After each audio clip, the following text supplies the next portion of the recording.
Go ahead and begin. Okay, so someone give me the rundown from where we were last time, so I can check it where I am in my notes here. Okay. We were going to have a long rest and then meet the battle mistress at the north gate to head out to the Davenport estate where the crazy wizard Right. guy is has um a hidden tower on there. And Right, the wizard that's potentially related to why Azathoth is now released and in the sky. right, the black something that starts with a K, right? Shit, you had it written down. Yeah, I had it written down some places. Oh well. Okay. You know, I'm just drunk. It's okay. Just, COVID drunk. That's me. Um, like Al and Krishana had gotten that visitation from the Yellow King. uh, So that's sort of Oh, lurking there in right. the background. And I think, Al, did you find a deity? yeah, I picked one. I finally picked one. Um, yeah. Tell us. Inquiring minds want to know. Oh, okay. Sorry, I couldn't. But yeah, I picked. I think her name's Lyra. It's the goddess of joy. Okay, great. That seems very owl-esque. And then I was kind of thinking, it's like it makes sense. Like maybe Lyra didn't want to fully present herself, so Owl didn't know what she was following, sort of thing. I genuinely just love the idea of Owl just following the vibe. I didn't know what it was. Keptos the Black is the mage. That's what it was. And Yeah. it's abjurer and conjurer, and he's a heretical that has a belief that of joining this plane to the next. And his mage's tower is hidden by magic on the grounds of the Davenports, right? Or it's fundamentally very near to the Davenport estate, supposedly in the same like location, number of hills, essentially, with next to the Davenport mansion. Close enough to conspire. Yeah, exactly. And then I put up the inventory because we got a whole bunch of stuff. Yeah, we do.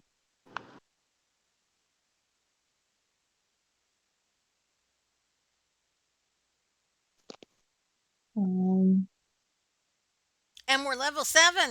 Yay! oh, Hmm. I like that. finally looking at a nice even number too.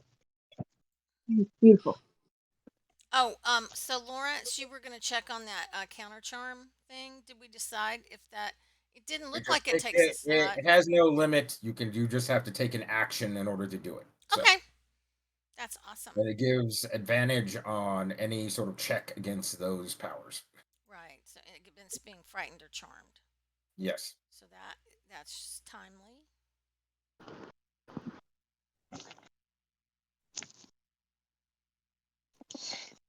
So from the time you do it until your next end of your next round, basically it lasts. So, So I just have to sing.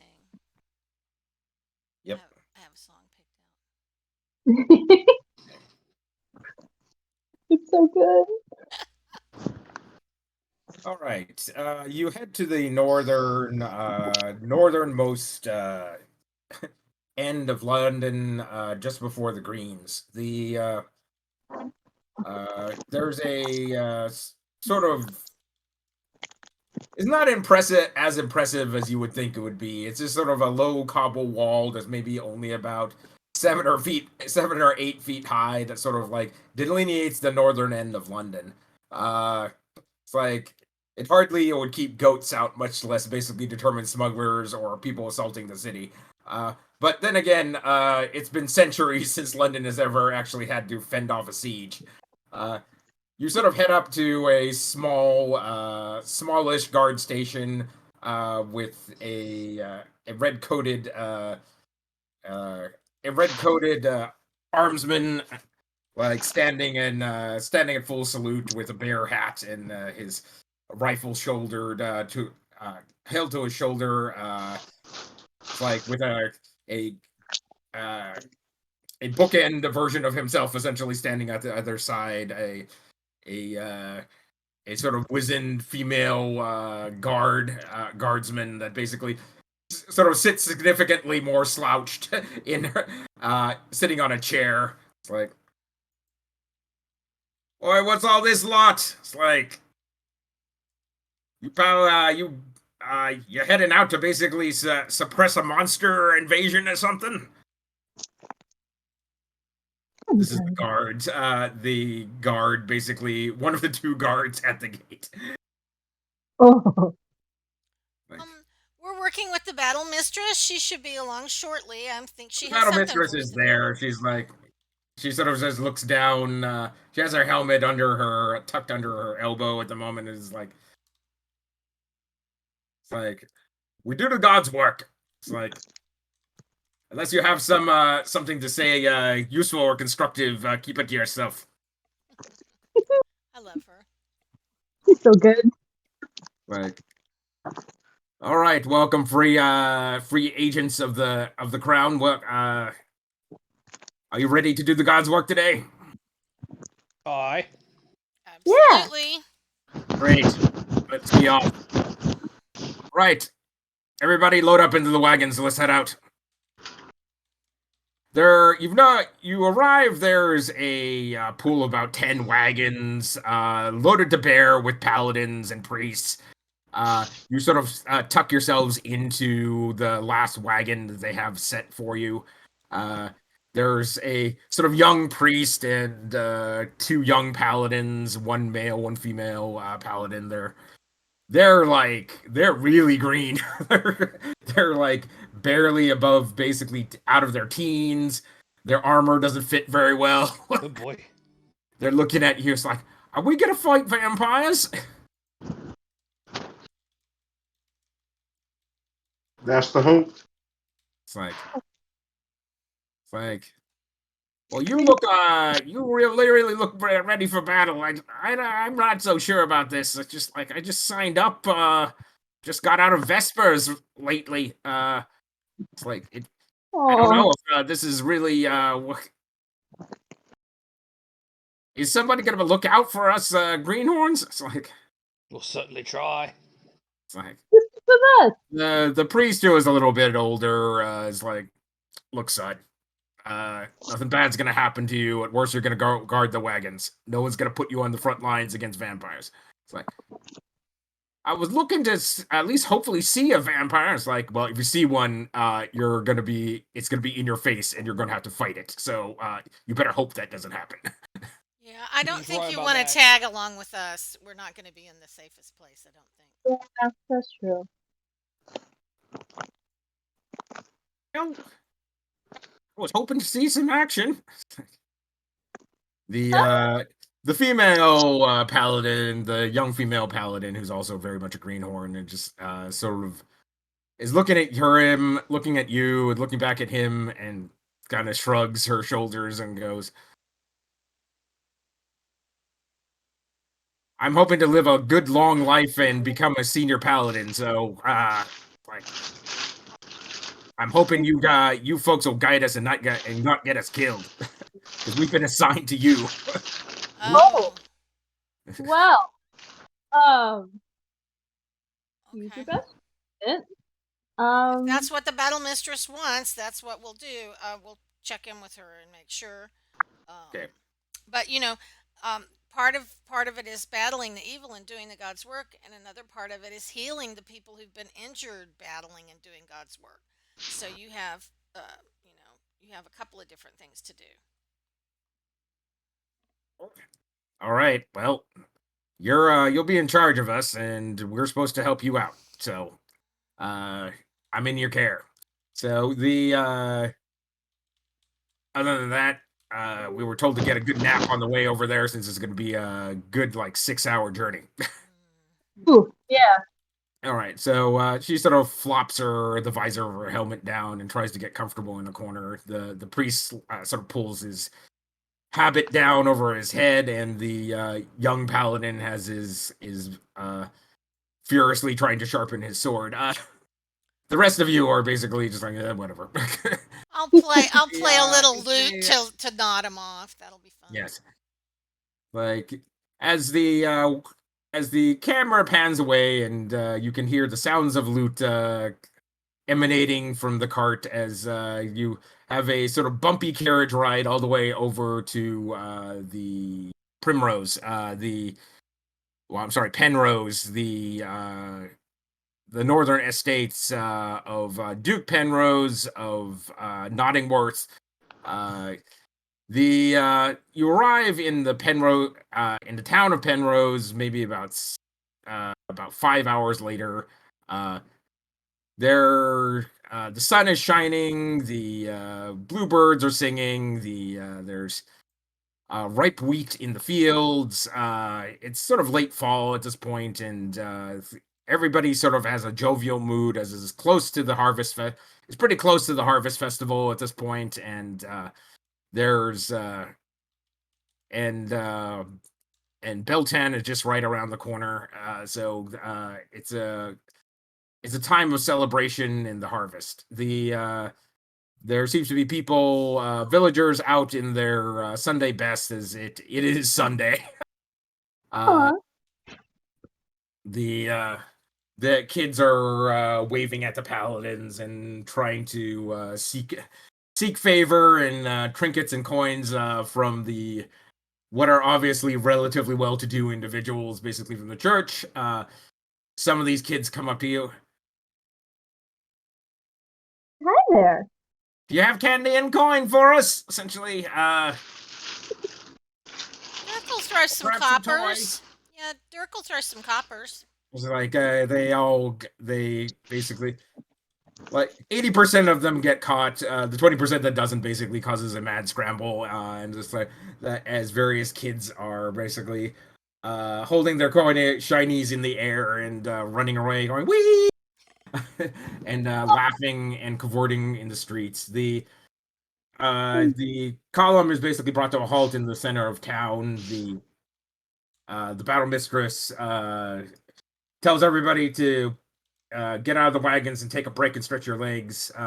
She motions for the lot of you to come with her to talk to the mayor.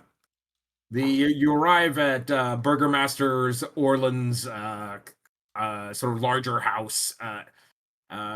Penrose is, what is it? Maybe about a 20 building town, but it does have a mill and a water wheel and a ferry, as well as it Like looks the kind like with wings or the some kind sort of with like water? small lumber mill, small local lumber mill here. So it's relatively well populated. You're guessing that a lot of people don't necessarily live directly in town. They probably live in the surrounding area because there's a lot more people here that can be housed in like 20 houses.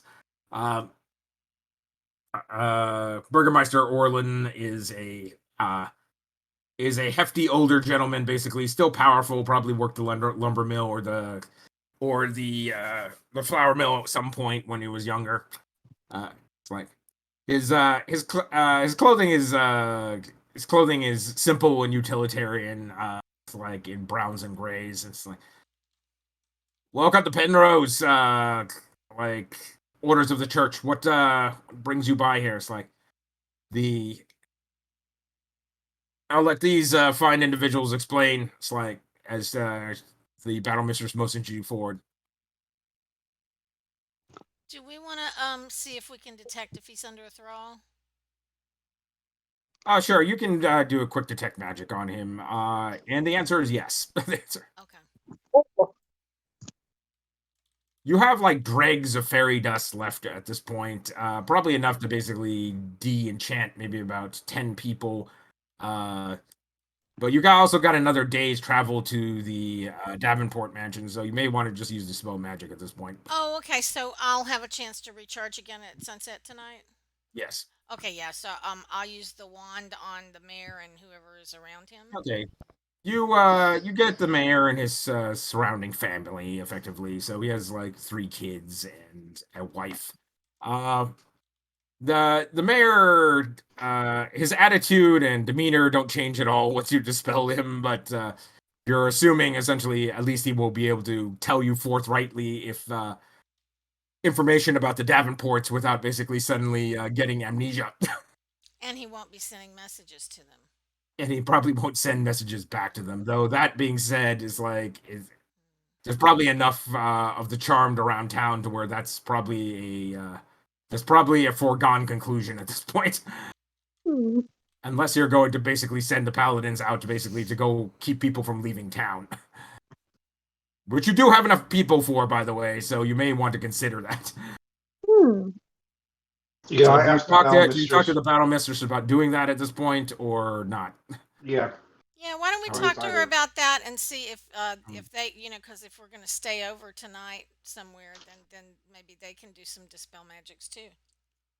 All right, if that's the case, essentially, we'll start by having a talk, basically a gathering of the townsfolk, and see how many people we can catch with a couple of the spell magics. Talk that over with the Burgermeister, however, because he's in charge. You talk to the Burgermeister at this point, and what do you say? It's like, it's mighty unusual for such a large armed force to arrive in Penrose. We're an agricultural town, and so we don't see much need for military action most of the time. What brings you here? Indeed, there is evil afoot, even out in the fair countryside of Pembroke, and we are here to deal with that. Some of the people in this town may be under a thrall, under a magical illusion, so that they're not seeing properly what's going on, and we'd like to go ahead and make sure that everybody is cleared of that, so your town can go back to normal. All right. Well, I haven't seen much unusual. I've lived here all my life, never seen anything particularly unusual. That's a very good thing. Then perhaps the evil has not been here that long. We'd like to have like a gathering, and maybe we can talk to them and say some inspiring words from the one true God. And I would love to sing some songs for them, and then we can just try and make sure that nobody is under a thrall. Would that be okay? Oh, I highly doubt you're gonna find anybody basically under some sort of magical enchantment, but sure, why not? I'll call a gathering. Thank So, you. It would be a great relief. The Burgermaster heads out and starts talking to people, and they talk to other people, and it's like, within basically about 30 minutes, they've gathered up what you're guessing is like probably 95% of the town in the town square. It's like there's a lot of rhubarb and grumbling. It's like, oh, why are we here again? Are we in some sort of trouble? Are we gonna go under like martial law or something? Because yeah, there's a whole bunch of soldiers around here. Like the all right, so good townsfolk, be at ease. I'm sure you all know this the Sisters of Mercy as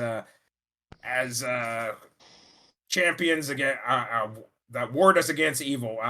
They believe that something foul perhaps has infiltrated into our fair town, so they wish to say some words and cast some blessings over us to ward off evil. If all of you could please gather together while these fine folk from the crown speak, and do not be alarmed when they say some magical prayers over you.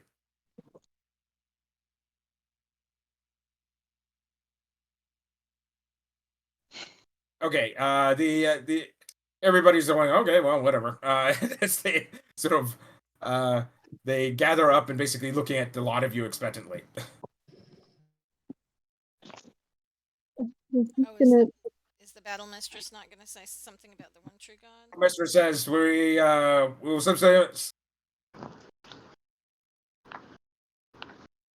will be saying some prayers to rid you of any foul magic, black magics that may be lingering over your fair village. Please be at ease. The purpose of our arrival here is to head to the Davenport Mansion to the north of Penrose. We have it on good authority that there are night beasts within their estate, and look to do battle with them and rid your fair haven of their evil influence. So if you could all basically kneel in prayer with me now, as we take a moment essentially to thank our dear Lord for his blessing and grace. as she goes through a couple psalms as various priests that are with you cast dispel magic over the crowd. You're looking with your detect magic to as are they themselves essentially to look for signs of enchantment. You can see dots of it here and there. Maybe about 10 people in the crowd are enchanted as the dispel seems to work and the enchantment goes away. Off in the distance though, you can hear it's like, "Oi, you! No running off," basically during the prayer. As you see, like about 5 people, like off in the distance, like jump onto horses and like start booking it out of town in the far back of the crowd at this point. The paladins are giving chase at this point on their own mounts. Are you doing anything about this, guys? Can I go on all fours and chase after them as well? Sure. I need an athletics check.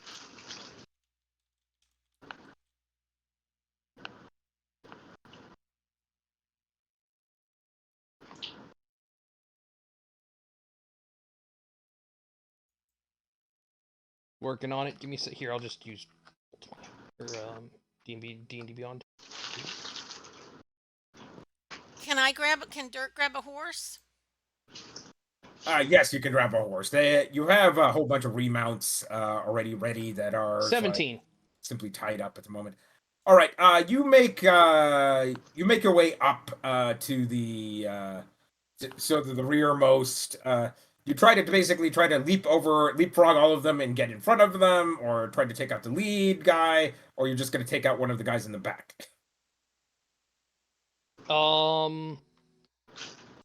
I guess I'm going to try and go for the lead guy. Let's see. The paladins are likewise on top of it as they are like hot on the heels of these people. As you sort of leap towards the lead horse and try to bring it, and Whiter, and try to bring down their horse, see if you can topple some of the guys behind him. I need another grapple check, athletics, DC 16. Also, I know I didn't bring that. Can I be following them on a horse as well with Dirk? Sure. I need animal handling for those people who are riding. guy. 19. 19. Okay.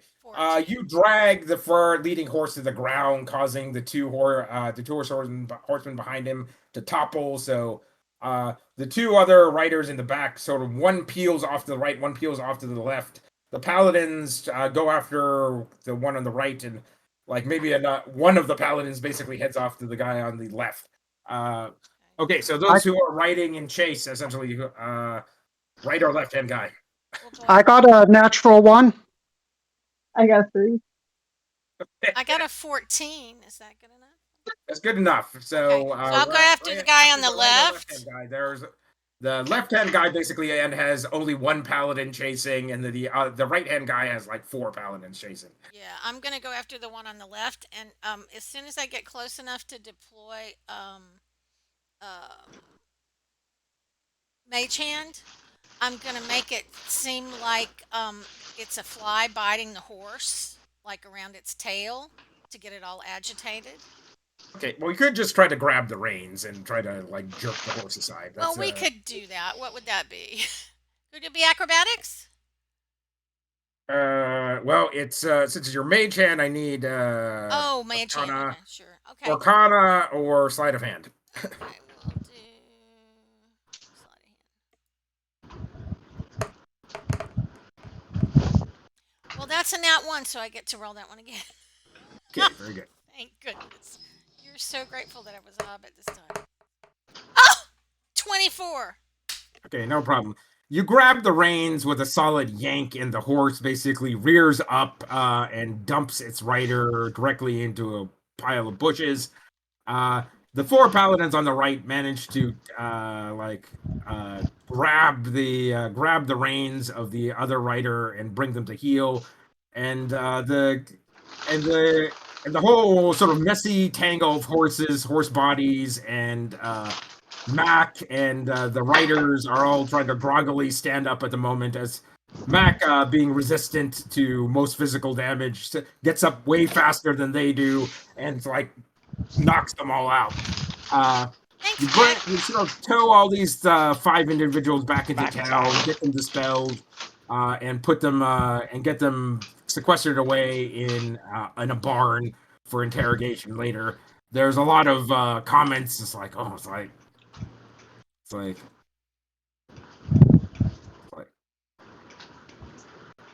Well, it's like Zach's certainly young and foolhardy, but it seems like an incredibly dumb idea to like right away from the Sisters of Mercy. It's like it's not like they were gonna cause harm to you unless you did something bad. So it's like there's a lot of town folk saying it's like I wonder what's up with them. The Sister of Mercy basically.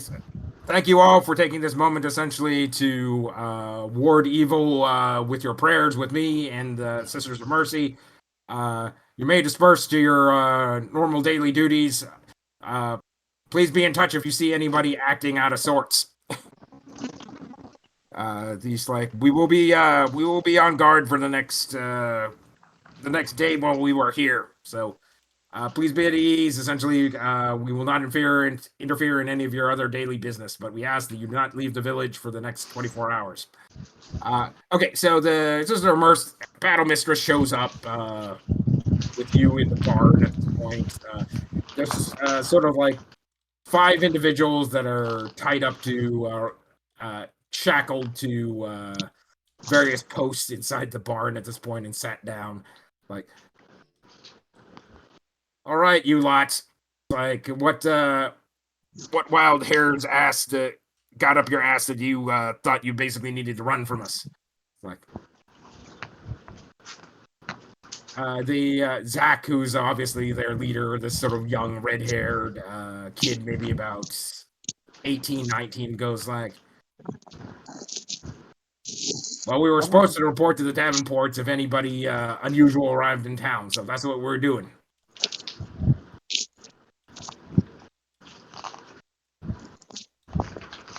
And how long have you been working for the Davenports? Oh, the Davenports, I don't know, the Davenports basically pay us a little bit of coin whenever we see something unusual and we're supposed to report it to them. Has that been And like you, a year? and your lot is mighty unusual for Penrose. Have you been doing that for like a year or 2 years? How long have you been helping them? Geez. It's like, Benedict has been, Benedict or Mariana, the maid, has been paying us, but Benedict, who's the elder Davenport, I don't know, they've had us in their employ for the better part of like 5-6 years. Oh, yeah. They're usually not at their mansion very often, but they are there now, so we figured we'd make some coin. Interesting. Like when you go to their mansion and you talk to usually Benedict or Mariana. Do you go inside the mansion or do they meet you at the door or where do no, we just usually come to we're not allowed inside the mansion. We're common folk after all. We know our place. So we just normally talk. We normally talk to Mariana at the servants' entrance in the back, next to the stables.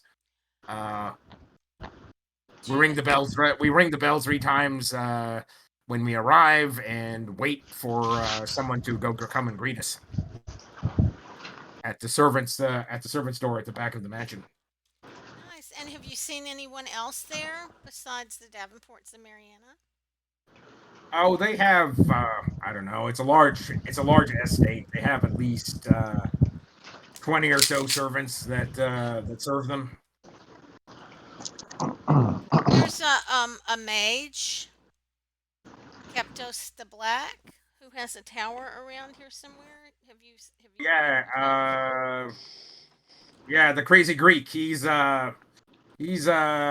basically about 2 hours east of the Davenport mansion. His wizard's tower is a funny thing. It like fades in and out of existence, so you can't enter it unless he actually allows you in there. In fact, you can't even see it unless he allows you to see it. once in a while, during a full moon, you might see it like painted in moonlight and fog, but other than that, it's like you only know it's there because you know it's there. Otherwise, it's otherwise it looks like an empty hill. Have you ever seen him over at the Davenports? Oh, the crazy Greek. Well, no, not. I can't say that I have. He sometimes shows up in town. Basically, demands that we go fetch something for him from London, and gives us a list and a little bit of money to do so. And then the young lads basically usually take that as a moment to basically go party it up in London, basically collect his supplies and come back. Oh, So, I bet. What sort of supplies is he asking for? Is it like herbs or? oh, it's crazy mage stuff like beetle shells and like ground up mummy dust and other crazy stuff, sandalwood.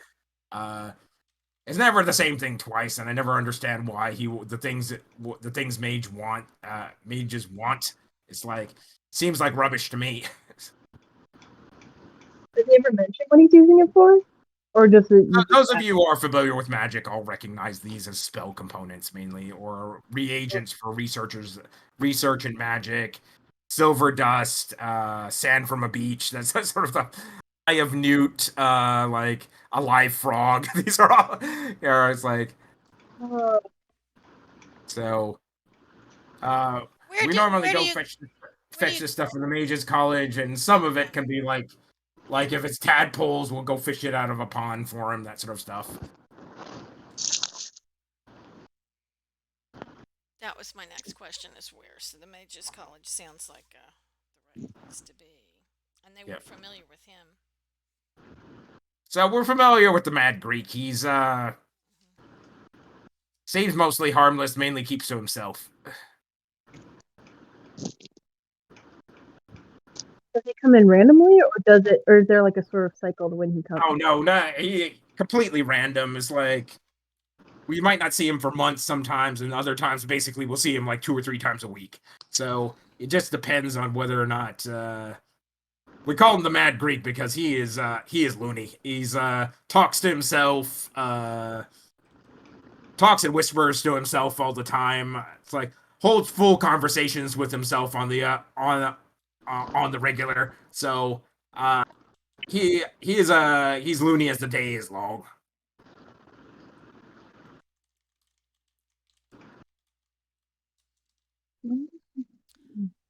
I think he had a full conversation with a tea set like the last time we saw him. It's like something about that his great lord, the king in yellow, would return to this land soon. Don't know who this king of yellow fella is, but he's like mad as a hatter. Yeah. That sounds like it. Yeah, that sounds about right. So, what would you say if we told you that the Davenports were actually dangerous and that they were doing some things that were definitely not good and that had gotten some people killed?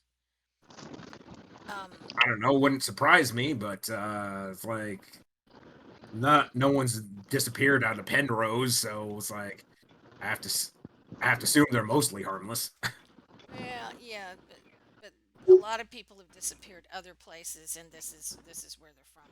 So essentially, when you're assisting them, you're assisting evil. Oh, And well, we need that's awfully bad. I was like, yeah, it's really like bad. I definitely don't go to church, but I don't consider myself an evil. I definitely don't partake of dark magic, if that's what you're getting at. Exactly. You don't need to be involved in this at all. So my question to the battle mistress is, do you feel like if these young gentlemen say that they will not do business with the Davenports anymore, do you feel okay letting them go?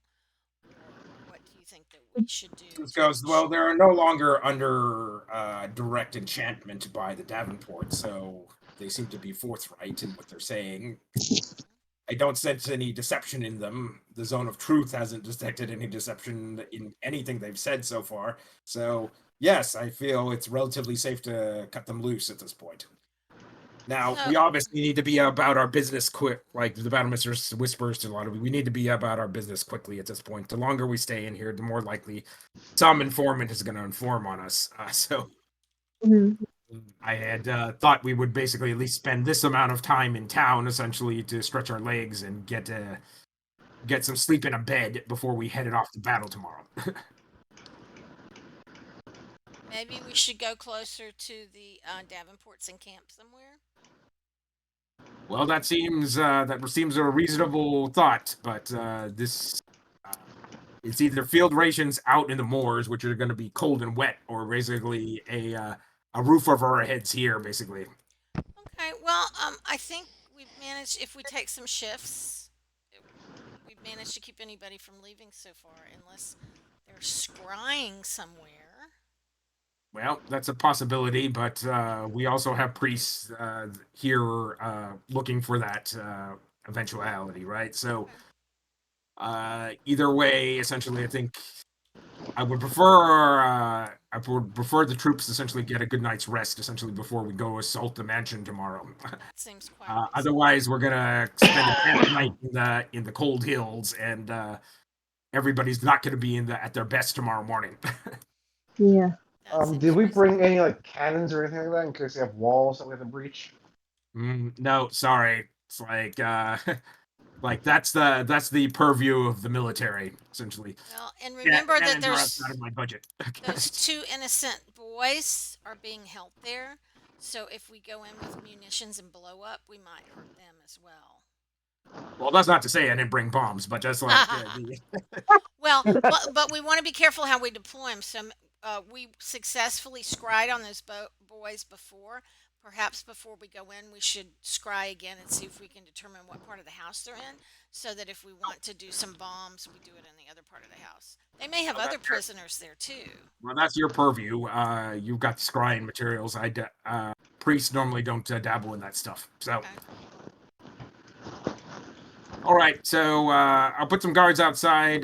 Those two junior paladins and that priest are yours to command as part of your unit. I'll have I might have some basically. Might have some field orders for your group in general, but otherwise, I'm expecting you to be a free unit to work on your own. So the two paladins seem to be, and the priests seem to be very nice, but perhaps a little inexperienced. Do you think that they are okay coming along with us? Because I would hate to have something horrible happen to them because they were following us. Well, then that's your call. They're part of your unit to command. So if you Okay. don't feel them to be up to the task of battle in the field, then have them guard the wagons. Okay. I mean, the priest is a little bit older and less green than the two paladins. This is me talking to Tree. Yeah. Maybe they come in with us, but we don't necessarily have them follow us the whole way.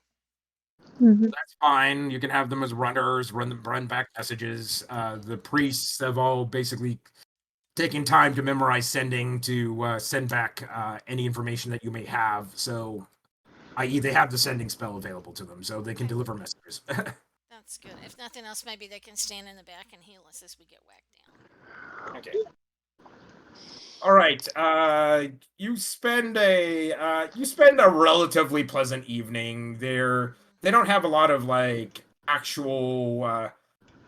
You're sort of bivouacking basically with whoever basically can host who. So maybe about 50% of the guard can be actually put in a bed in guest rooms around the village. The rest of you are like sleeping in barns and that sort of barns and stables and haylofts. Which is definitely better than sleeping out on the moors, because it has been a cold trip up here. Let's put it that way. It's like, even though it's summer, essentially, once it gets to the evening, basically, a cold, misty fog basically rolls in and makes everything wet. So Krishana was trying to say something a little while ago, and we couldn't hear her. Or can we hear you now, Krishana? Check. Do you hear me? Yes. Yeah. Okay. Yeah, I rolled a natural one on the animal handling. That's what I was trying to communicate. Oh, Yes, I yeah. got that earlier. You made no Look at that. progress basically, other than getting your horse spun around a couple times, and everything was over by the time you got your horse pointed in the right direction. Yeah. So the evening goes relatively uneventfully. There's this sort of demented raven, basically, that keeps on pecking at your window and going, ah! Is that my raven? I let him in. What are you doing out there? It's your demented raven seems to have found a buddy as they basically just caw at each other all night. Like, ah! It's like various members of your party basically are trying to catch it and basically throttle the life out of it. Does anybody have speak with animals? Maybe it has interesting information. Oh, I do. Okay. All right, do you want to speak with animals with the raven? All right, so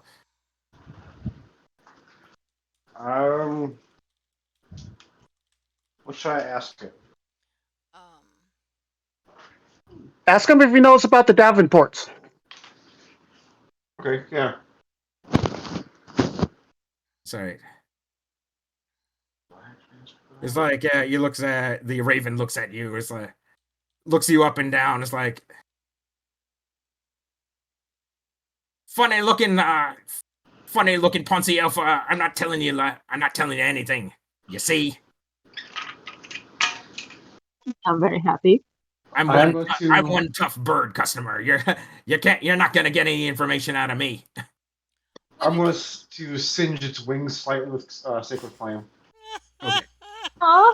Right, you scorch off its like a couple feathers off of its tail. It's like, rude bastard. It's like told you I wasn't gonna tell you anything, and I definitely aren't gonna tell you anything now. Aw, could F off. have offered it my little mouse. Oh no, I guess did crows eat mice? Did raven eat mice? I don't think they did. Dongle, Nope. right? Dongle the mouse with the skeleton tail. Yeah. They eat scraps from wolves, and that's why they work together. I'm just thinking it seemed like it was going to a lot of work to get our attention and to talk to Krishana's familiar, and I'm wondering why it's here. It's like, Is there a chance to offer? can a gent find like a fair piece of tail around here? It's like we were having a nice conversation until you butted in. Would you like some? Oh, Ask him if you want something to eat, Zumlar. Krishana's raven and is sort of like does the seductive blink and because apparently Krishana's raven is exactly like Krishana. I love it. Well, I was gonna say if you wanted to give if you had any information, I have a pretty delicious pickled mouse here. Yeah, the raven takes a look at it. It's like, all right, I'll take you up on that offer. What information do you want? I have the offer. Do you guys want to ask the question? Yeah, I think Zumlar needs to talk to him, so maybe ask him, Talking to him, he cinched my tail's feathers off. You can buzz off. He's the only one who can talk to us. Like talk to birds. Or we all just. I have to speak with animal. Yeah, he cast a spell to speak with the animal, so I think he has to Understand it. Unless the raven's doing some sort of telepathy on his end. yeah. I don't know if I could speak to the bird through my familiar. Maybe. Yeah. Like basically, can everyone understand this bird? Krishana can basically translate through the her familiar, and that's fine. Okay. And Zumlar can basically translate under his breath. That's what it's saying, right? Because as far as you can tell, it does seem to actually understand common. It just doesn't speak common. It just doesn't speak. Oh, okay. Because it's responding to everybody's comments in Crow, but it's in Raven, but it's just like it's like. Okay. It clicks and whistles and squawks, but it's such a cute little baby. So I guess, well, I mean, we were asking about the Davenports. Right. Maybe Krishana, can you ask it if there's anything we need to know about between here and the Davenports? Any sort of peril? Yeah, I'm gonna ask if he knows about the big mansion house that they live at. Black Mansion to the north. Yeah, That sounds about right. There's a whole murder of us over there. We make our homes there. Funny Oh, how they funny how they copied our linguistic naming of a group of them. Maybe Is it good feasting? Did they provide a lot of food for you guys? Oh, there's plenty of mice and there's an orchard in the back, so we have plenty to eat. does it look like they're prepared? Can you guys see anything of what they do inside? Oh, they're the undead, essentially. The get slightly too close to any of the Davenports, they've turned plenty of my brethren into undead spies. Aw. Oh, so then we should probably be avoiding ravens for the most part, then, huh? How can we, Krishana, can you find out how we tell if they're undead crows or ravens? Yeah. Oh, How that's would pretty we? easy to tell. Yeah, all my undead brethren basically will have their you'll see parts of their skulls, their feathers will be falling out. Like Oh, they I'm look so like that. They look like the living dead. I'm so sorry. Well, Aw. I don't know. They still can hold a fine conversation. It's just like they just don't eat. They just don't eat. Well, okay, that's a little better. Do you know how many people live there or undead are there?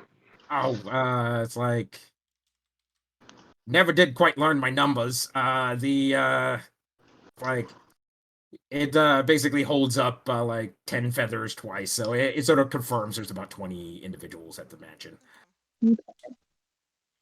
Have you I seen wonder any children? Krishana, can you ask him? Yeah, two-legged boy. You two legs. There's two of your young there, oh, both do you boys. know part of the castle they're in? Oh, the Black Mansion isn't much of a castle. I'd say it's just like a big house. It's like with many rooms. Okay. I seen a castle. There's a castle not too far away. It's all ruined and destroyed, but so we don't hang out there much. But Do you wait? So does it ever disappear for you?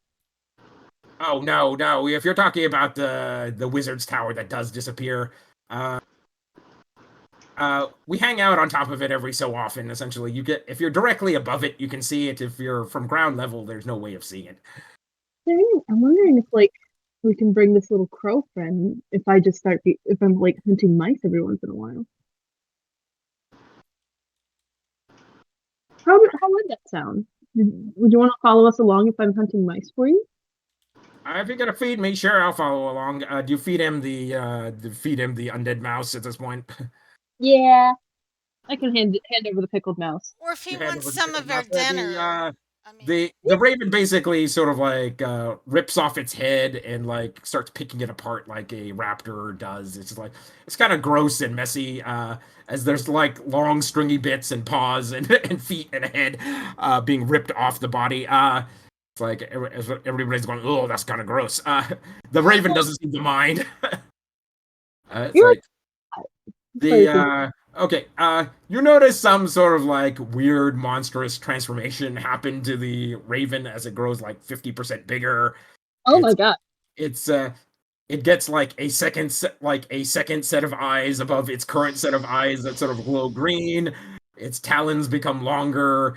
It sort of gets a set of spikes along its spine as it like Are you okay, bud? at this point it's actually speaking common rather than basically making squawks. It's like Are you okay? I feel great. Wonderful, in fact. Are you my new mistress? If you want, we can hang. Sure. Oh my god. Wait, are we talking about Serve my new mistress. As your deep crow, like weird monstrosity, like hops up on your shoulder, and like its raptor like claws like clamp onto your shoulder pad. It's like, Do you have a name? Like we never asked your name.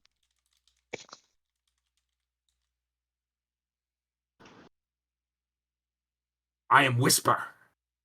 Whisper. Oh my gosh, I love that. That's an adorable name. It's like scratch his head. Like, I'm sorry. Cute, adorable. Sort of lets loose basically like a weird raptor screech. It's like, Oh my god, best friend. Yes. Thank you so much. Oh my god, I love this. That's I'm so awesome. happy. Yeah, so I'm in a positive mood now. I'm gonna want character art on Whisper. Just saying. My god, you don't even know, man. I already have the concept for it now. I love it. Ah! I might need like some of those details texted to me just to be sure I don't forget anything. But I'm gonna write that shit down now. I think I got most of it. Thank you so much. Oh yeah.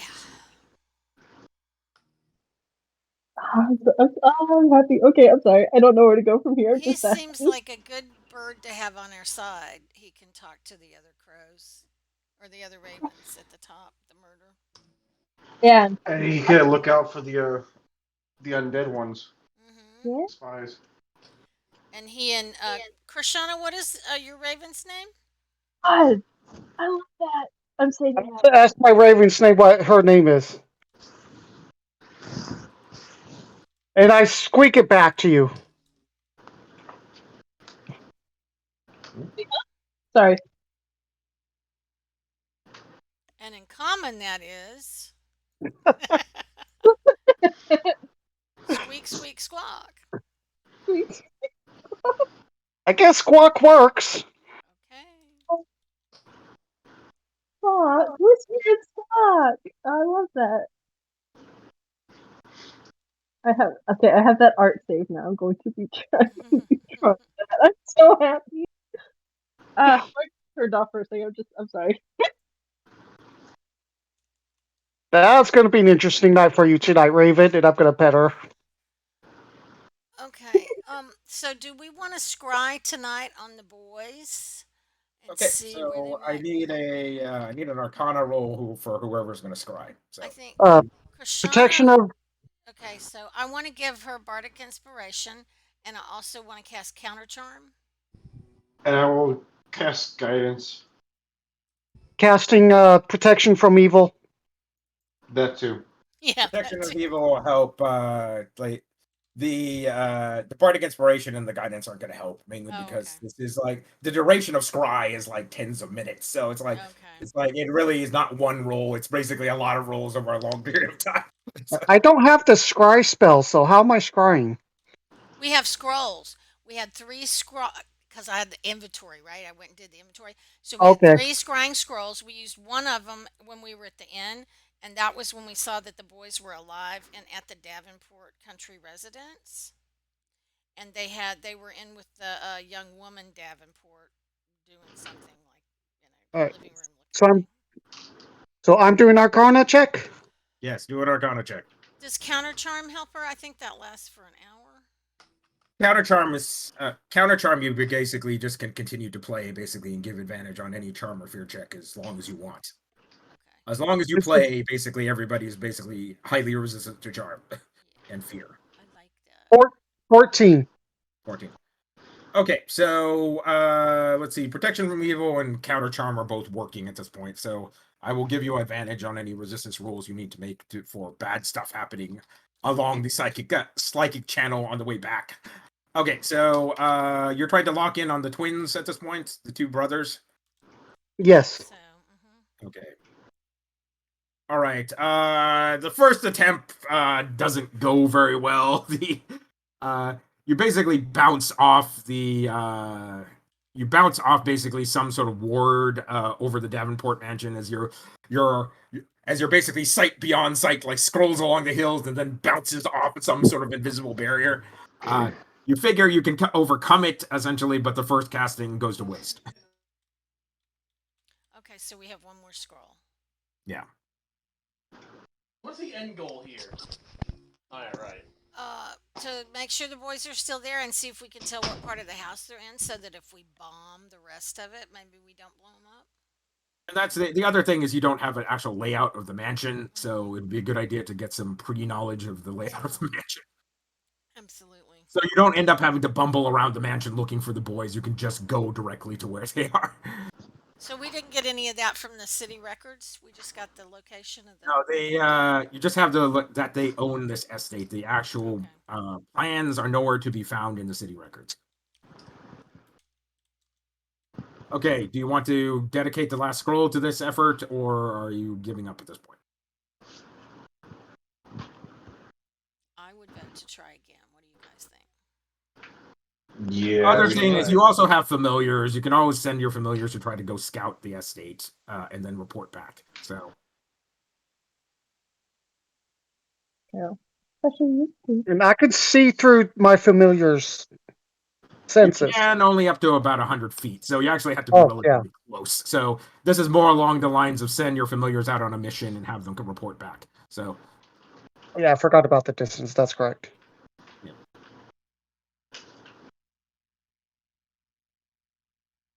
Okay, are we dedicating the last scroll for another scry attempt, or we're giving up at this point? Krishana, what do you think? It's up to you guys. I'm really not strong in practicing these arcane arts. Well, I think. I say we send in the familiars because we now know there's a barrier around preventing from the scrying. So go ahead and hang on to our last scroll, and then let's try and do it with the familiars, and then we can always try and scry later if we need to, right? Yeah. Okay, I'm good with that. Everybody good with that? Mm-hmm. Works for me. Good plan.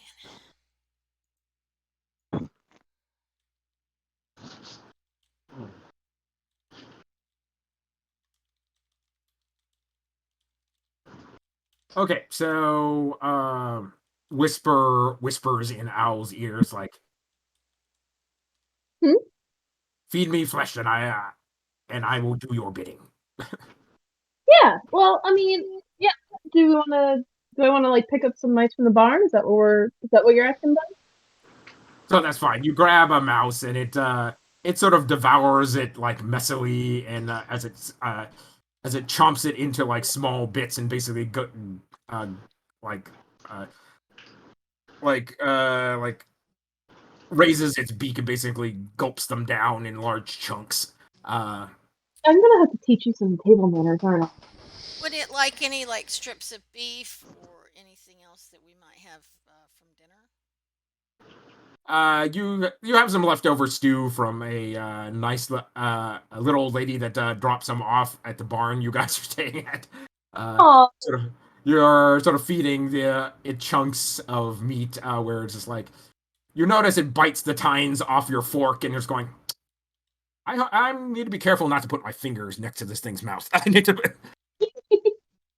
Just buddy, are you that hungry? I always hunger.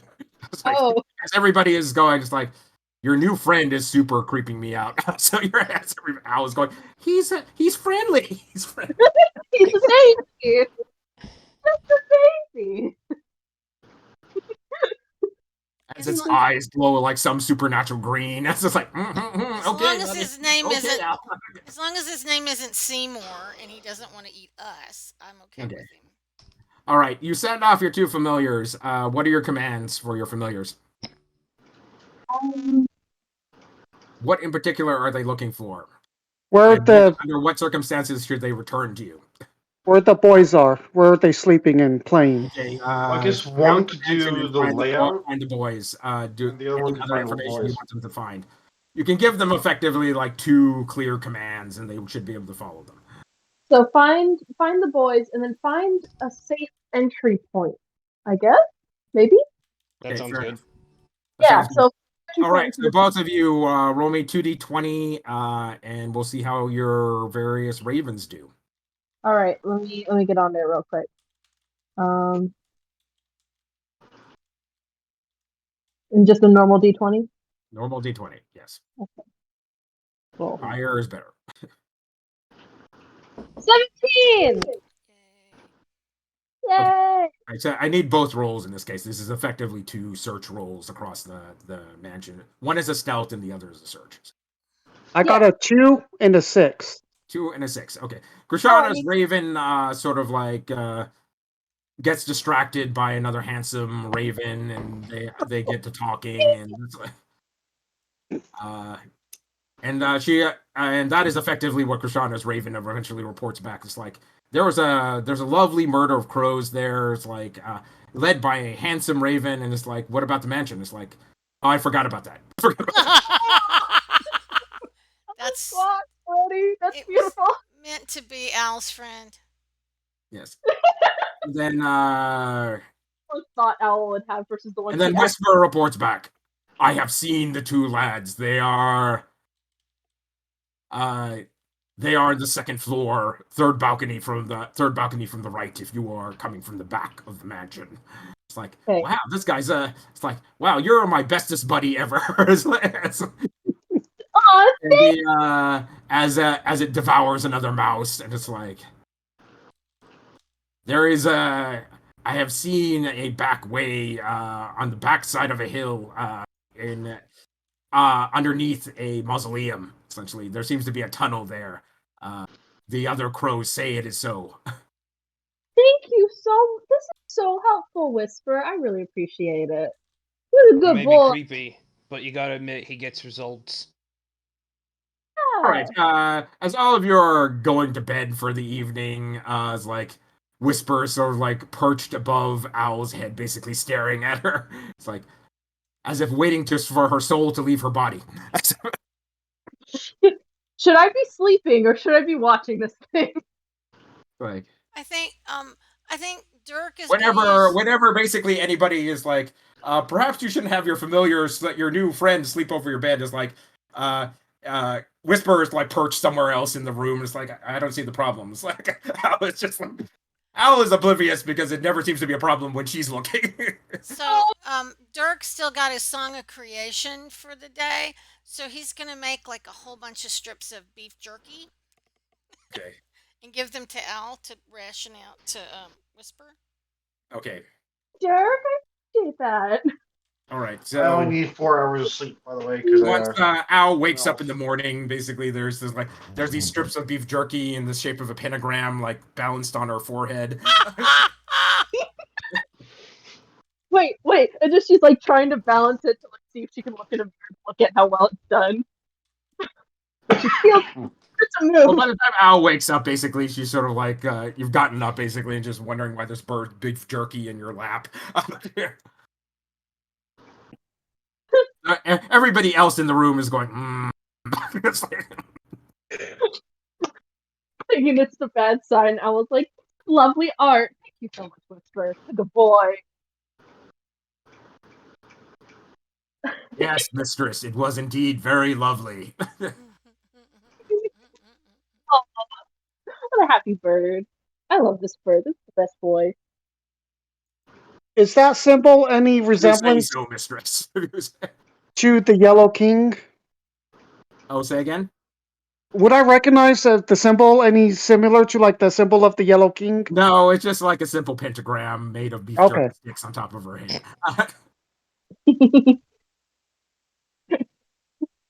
Well, Is a he- pentagram is traditionally, a protection symbol. Yes. Aww, So it seems like it was well meant. he's a protective little boy.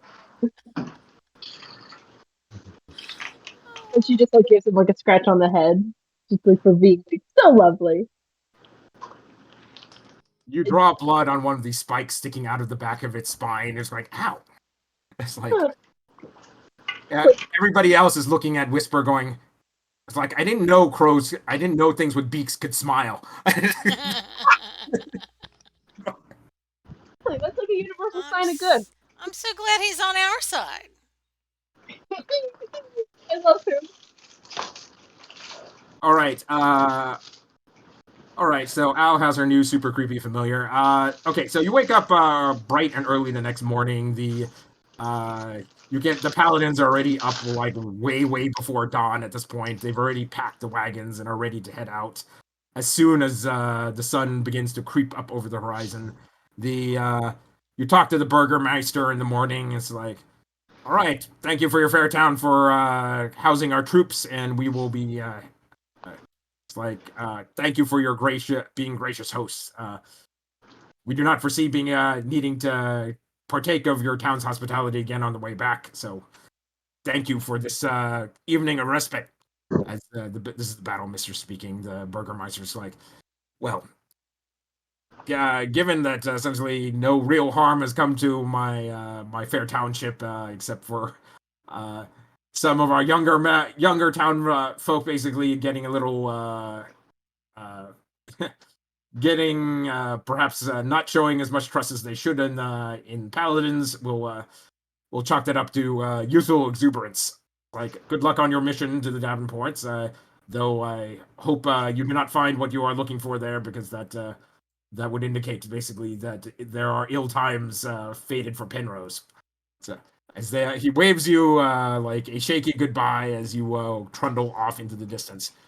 It's maybe about like an hour or so more before you start seeing the edge of the Davenport estate. It's this huge compound with this sort of like French provincial mansion in blacks and grays, sort of like sitting in the middle of it. There's beautiful topiary that from the distance looks like fanciful animals, but once you get closer, it looks a little bit more sinister and monstrous as the sort of like as the hippos and giraffes and like zebras sort of like you notice like have claws and fangs sort of like carefully cut into the topiary.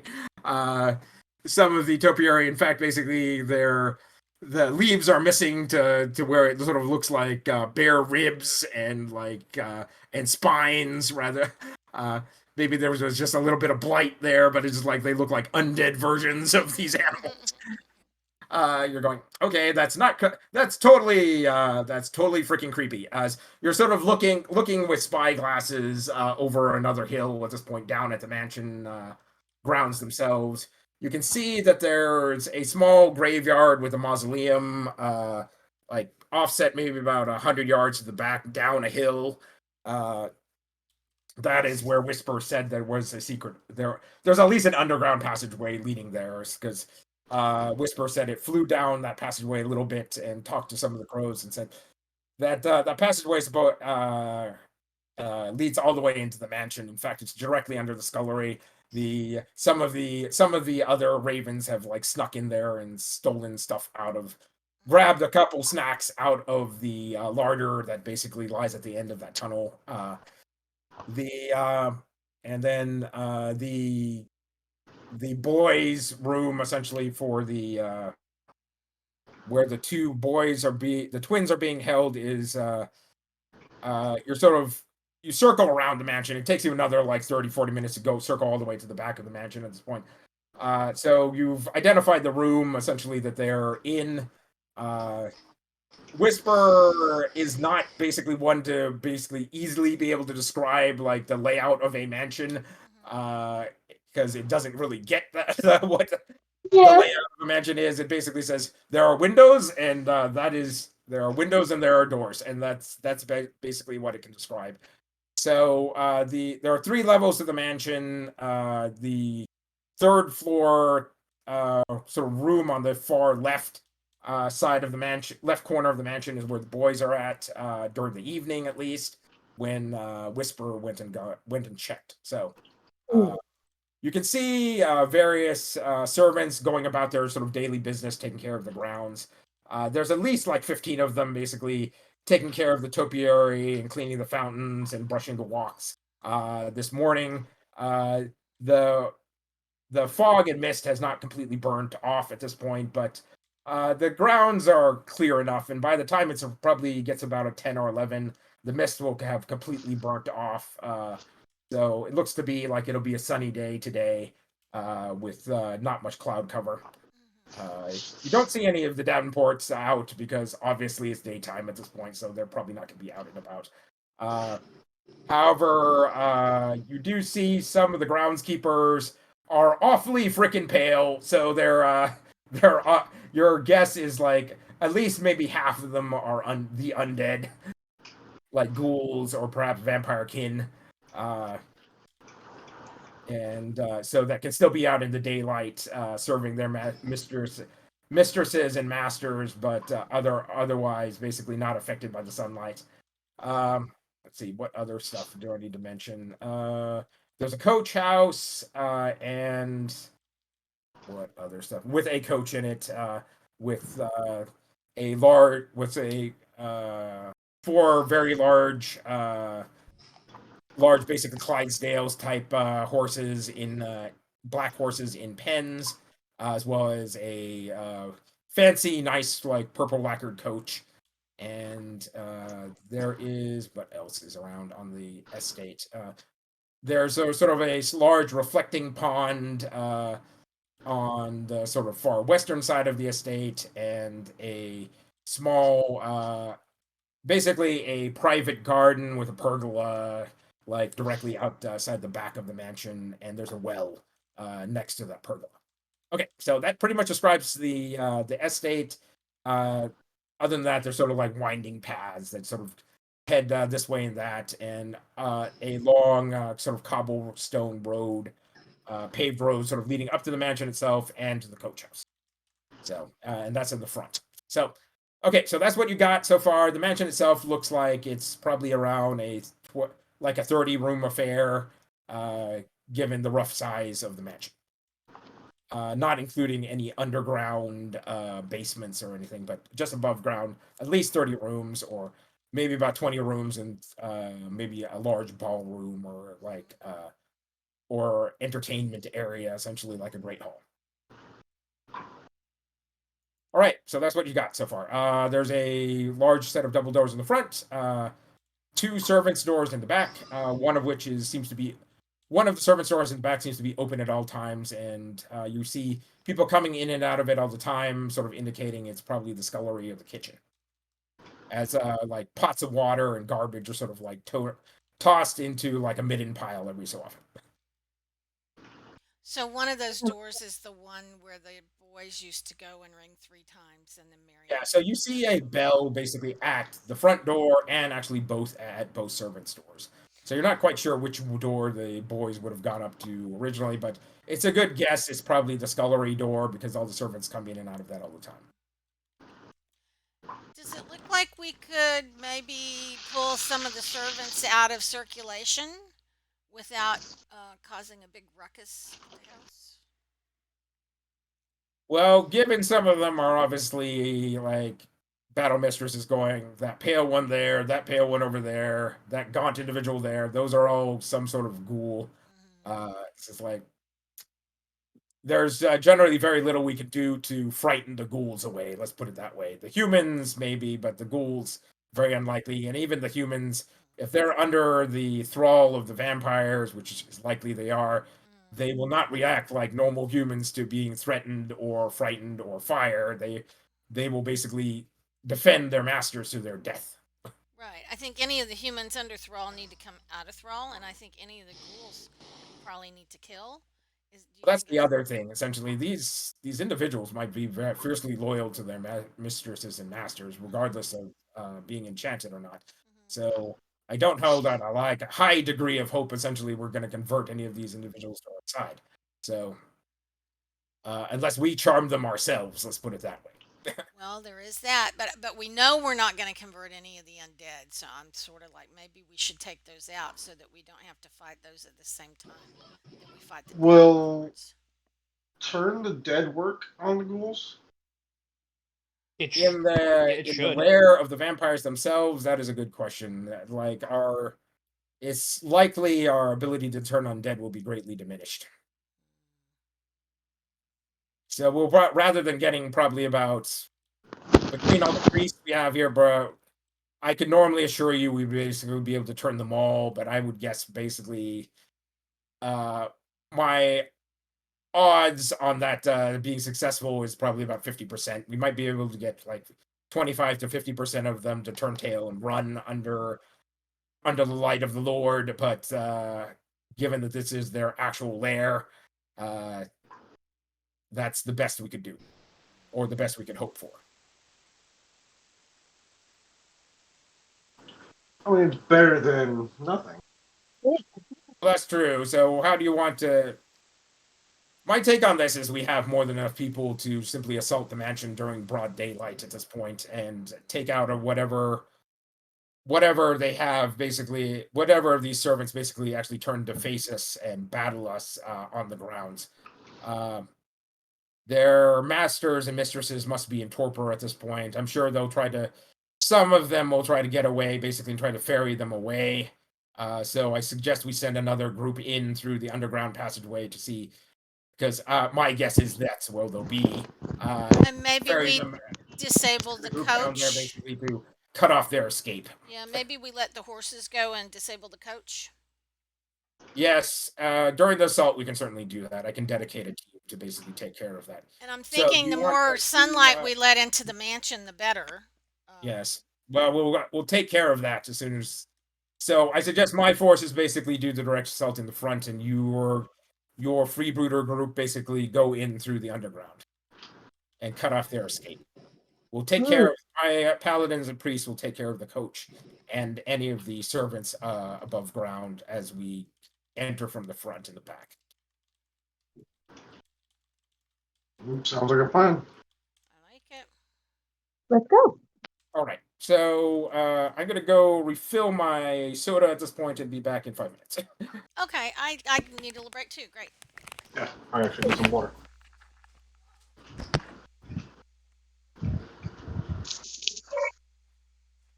Jimmy got caught in a hot can.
Okay, I'm back. Hi, back. I'm Dad.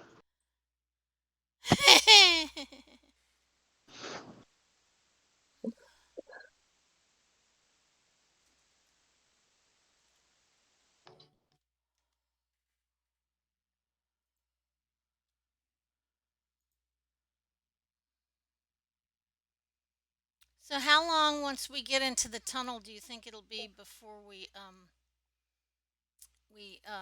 find something to fight? I'm guessing we're not going to go an hour before we find something to fight. Depends on how much Lawrence has planned this puzzle ahead. I don't know. Yeah. Well, I mean an hour in game cuz I picked up motivational speech. Like the feet?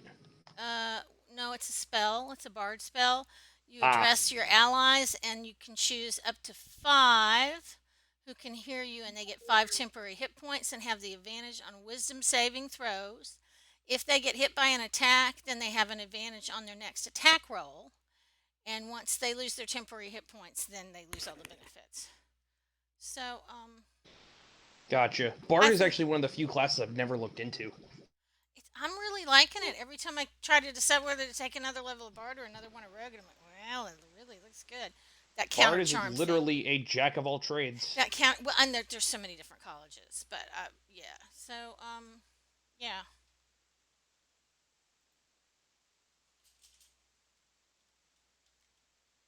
So I'm gonna give Okay. a motivational speech before we go in the tunnel. Okay, fair enough. So you all right, so we're back, and the Mistress of Battle rallies her troops and has them charge in, starting from the edges of the estate, sneak up to the edges of the estate over sort of a low slung cobble wall, and then leap over the wall and basically start taking all the servants into custody, which quickly turns into a all-out battle with ghouls and vampire thralls.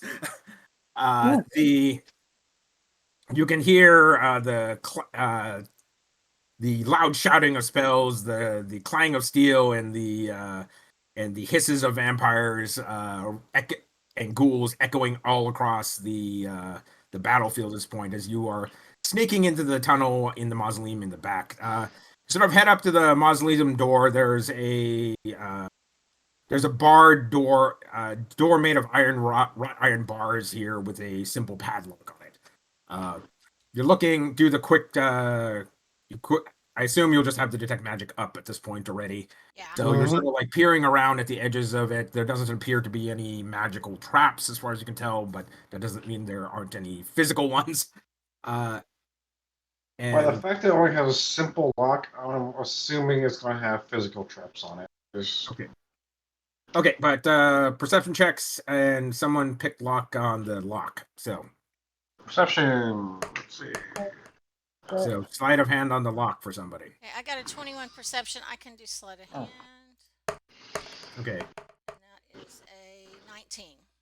All right. So you see a sort of like thin, like spiderwebby thread basically running off to the side of the door. So the door is connected to something. The padlock is trivial. You basically put your picks in it and have it unlocked in less than 10 seconds.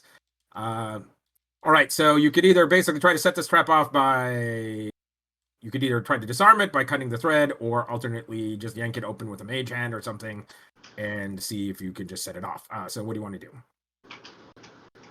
There's no obvious, from your angle, it's not obvious what this trap does, essentially. Yeah, it could be a trap or it could be an alarm. That's right, So so it could be either. So I would like to probably find some way to attach the thread onto something or to interrupt that signal. Okay, so that's fine. You pull out a pair of scissors, cut the thread, and like hang it off basically to the side and slowly creak the door open. Now that you're actually inside, you can see you sort of trace the thread like through some eye hooks until it reaches into an alcove next to the door, and you find a poison dust dispenser there. Essentially, that's rigged and primed to go. Can I try to take the poison dust? Okay, well, it's actually rigged to go at this point, so you're going to need a disarm traps basically to disarm it before you start messing with it. Let's back up. Okay, everybody backs up. Yep. Thank you.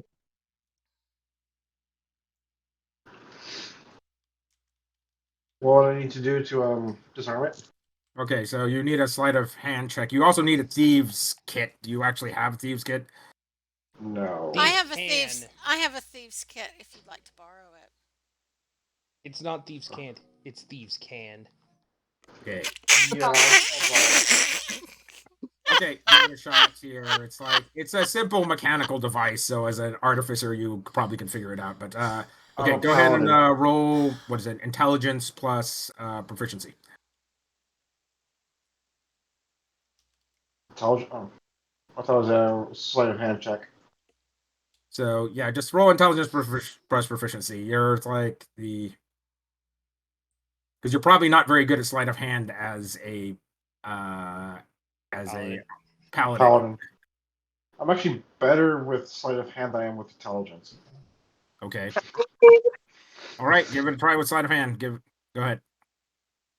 19 sleight of hand. Okay. All right.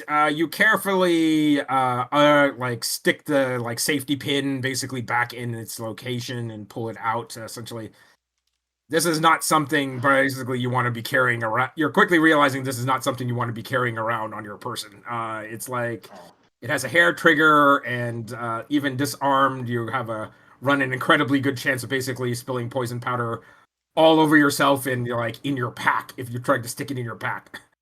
Okay, then. People next to you, maybe.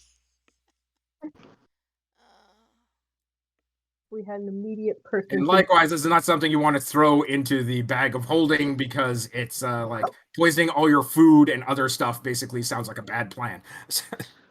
Yeah, I mean, we can play hot potato with it. Okay. We're still way back. You know that, right? But hey, Okay, Zumlar, you basically disarmed it at this point and like stuck the safety pin in, but it's like your assessment as. So, are you just a paladin here, or are you an artificer in this? I'm just a paladin. You're just a paladin, okay. So, your opinion is like this thing has a hair trigger because you've seen bombs before from out in the field, and you're going, this is a bad plan to carry this thing around. So I'm going to gently put it out of the way so no one will step on it or anything like that. Okay, all right. You gently put it away, basically. Put the safety arming pin basically back in it and like set it aside. Okay, so it's like get chased out of here. Zimmer's waving you guys over. It's like, okay, come on. Yeah, if we get chased out of here, we can always throw that at whoever's chasing us. That's a good thing to have here at the door. Okay, so the mausoleum in front of you consists of a large sarcophagi of some stately woman in a veiled robe, sort of embossed onto the top of the sarcophagi lid, sort of perpendicular to the direction you're traveling and going in. And then on the far back wall is a simple dark archway leading off into the darkness in a long tunnel. You can see torch notches along the way, maybe about every 10 feet, but no torches or oil to light them. Do we detect any magic or any evil? Like, because I've got detect magic up.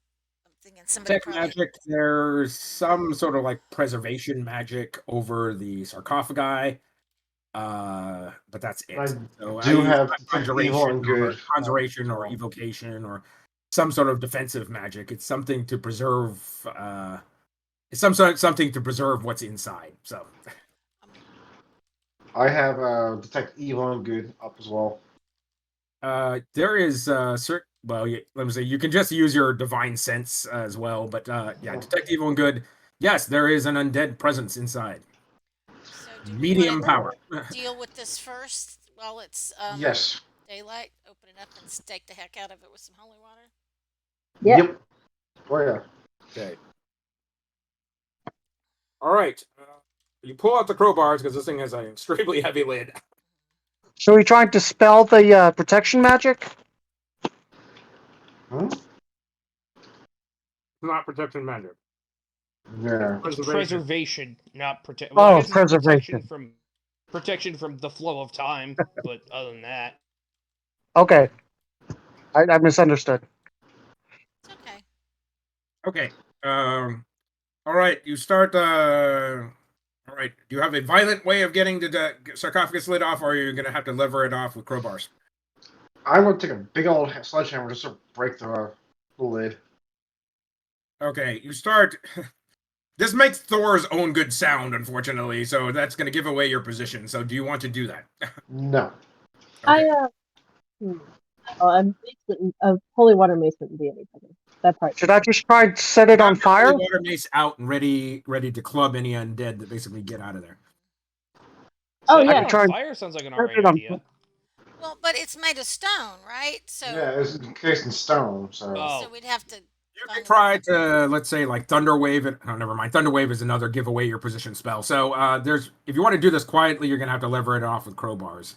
If you want to do it less quietly, there's like thunder wave or explosives or sledgehammers, but you're going to immediately give away your position to everybody on the Or ground. somebody wants to cast silence and then do it, but I Yes, still think exactly. crowbars is probably better.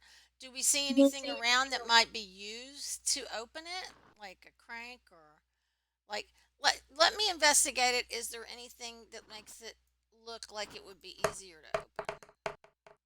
It's No. a 21. It is Okay. basically it is a heavy stone lid on our sarcophagi. That's pretty much it.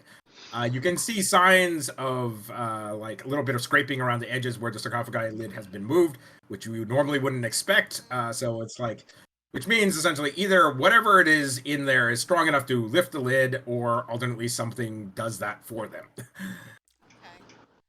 Well, if we have crowbars and maybe a sword to like use as a lever, and some of us push on it and some of us pull. We are just going to assume you have crowbars as 7th level adventurers. So you've had more than enough time to get them, so they are in your kit at this point. And we do break into a lot of stuff. Yes. All right, so you start levering the thing off. I need athletics check for 2 people. One sec. Me. That's not me. I'll do it. Oh, okay. Unnatural 20. Yay! Yeah. Roll so hot. Well, it was a 15 I rolled, so. Still, you've been rolling well. Yeah.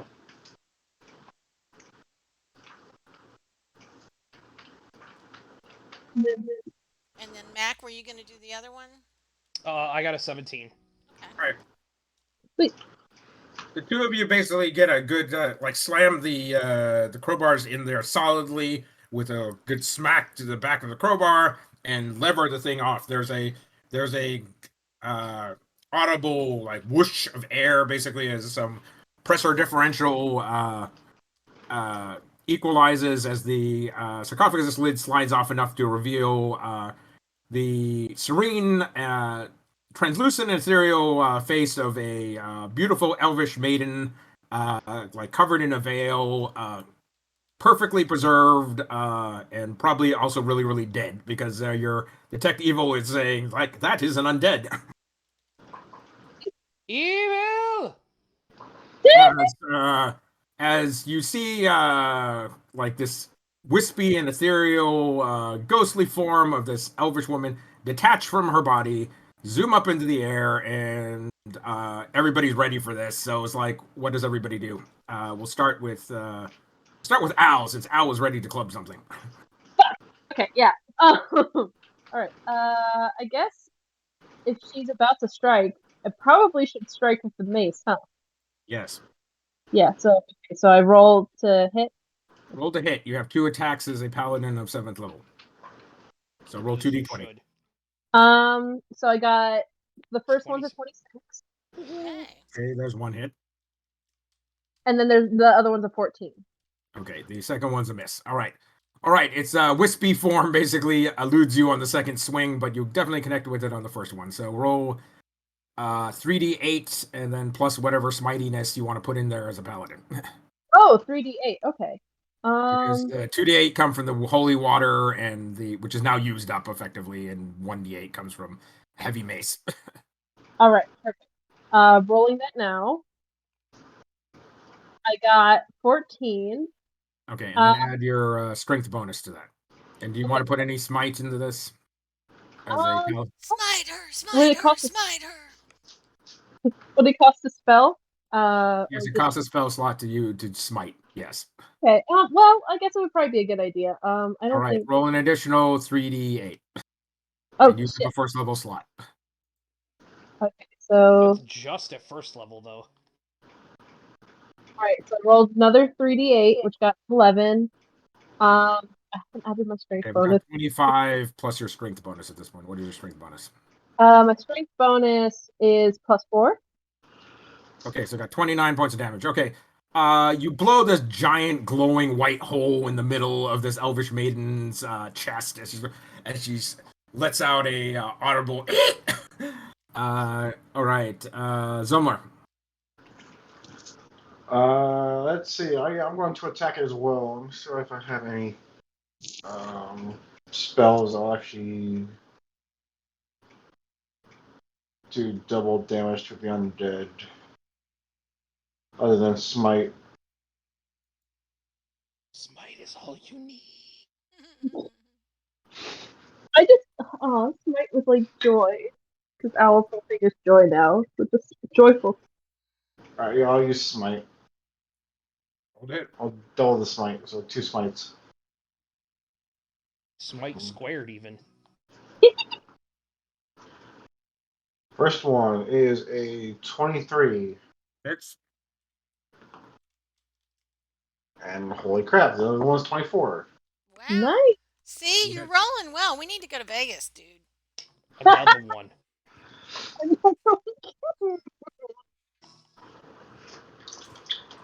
Oh.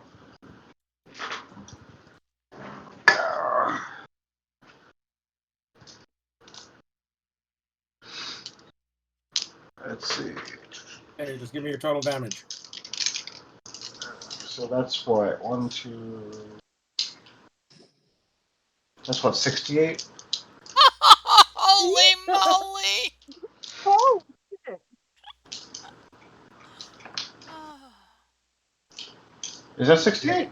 Yeah, 6d8 is going to be correct. 68. Oh, Okay. okay.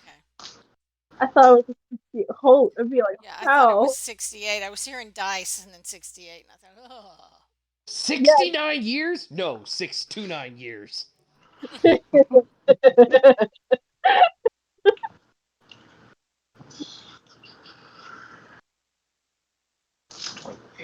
That one. Holy shit, I am definitely rolling pretty high today. Yeah. Zumlar! So that's 40 damage. Smite!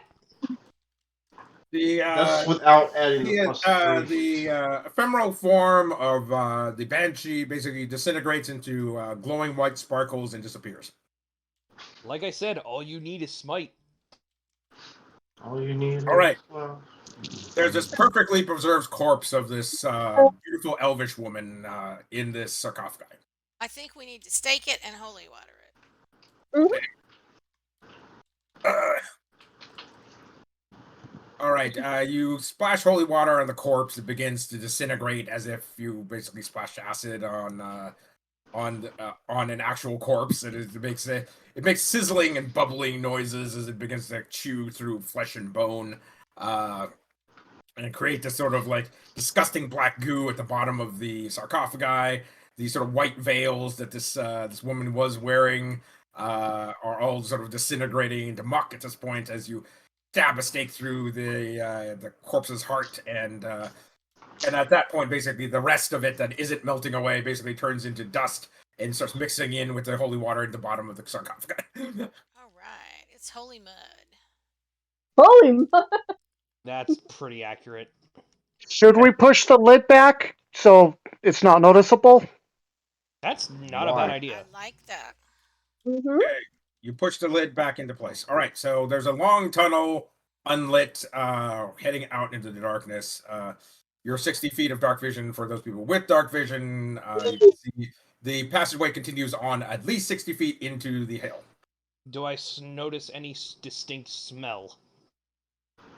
There's a smell of like ash and burning, so you're guessing there may be a furnace or something along those, or a smoke box or something that is at the far end of this thing. Okay, Dirk's got his dancing lights up. He's keeping it kind of low. All right, enough so to light you what's going light on. the corridor. You notice that you notice essentially that though the ground is heavy with dust, essentially, and fine dirt, essentially, there are no footprints on it at all. Excellent. I like that. So either the vampires and ghosts come this way, and none of the corporeal undead come this way, or whatever. So, oh yeah, and then you see some crow feet in it every so often, some raven feet in it every. Perfectly expected. Oh wait, no. Wait, crow feet? Just the separate feet or feet prints? No, What? Footprints. So like the ravens have flown in here before to grab a snack before. Okay. All right, so One you very head down. large You lightning head down bird. this passageway. looking every so often for traps because you're just those sort of people. And so everybody give me a perception check on the way down. Does this include smell or just sight? This is just sight. It's 24 for Dirk. 21. Why do I bother? Yeah, I got a natural 1. I got a 14. So Dirk notices a sort of like 16. slight discontinuity in the dust at her feet, as it sort of looks like a seam of some sort. As she gets close to the ground and basically takes a brush out of her detective kits and brushes away. There's a seam here that sort of indicates it's a pressure plate up ahead. You're not quite sure how far it reaches because you can't see the far side of it, even with your excellent perception roll. But you're guessing there's some pressure plates here, and you're not quite sure how far up the passageway the pressure plate leads. So.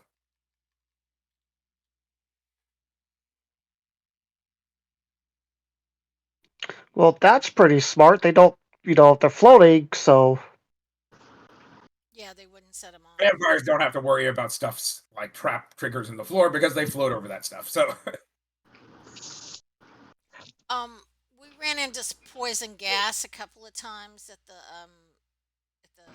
lair, the cult's lair. Yes. And they had poison dust here. So while there could be something else, I really didn't like that poison gas thing. That was unpleasant. I could be ethereal for a minute and fly over there and try and disarm it, or some of us have Misty Step, but I think you have to see where you're. No, it's only 30 feet.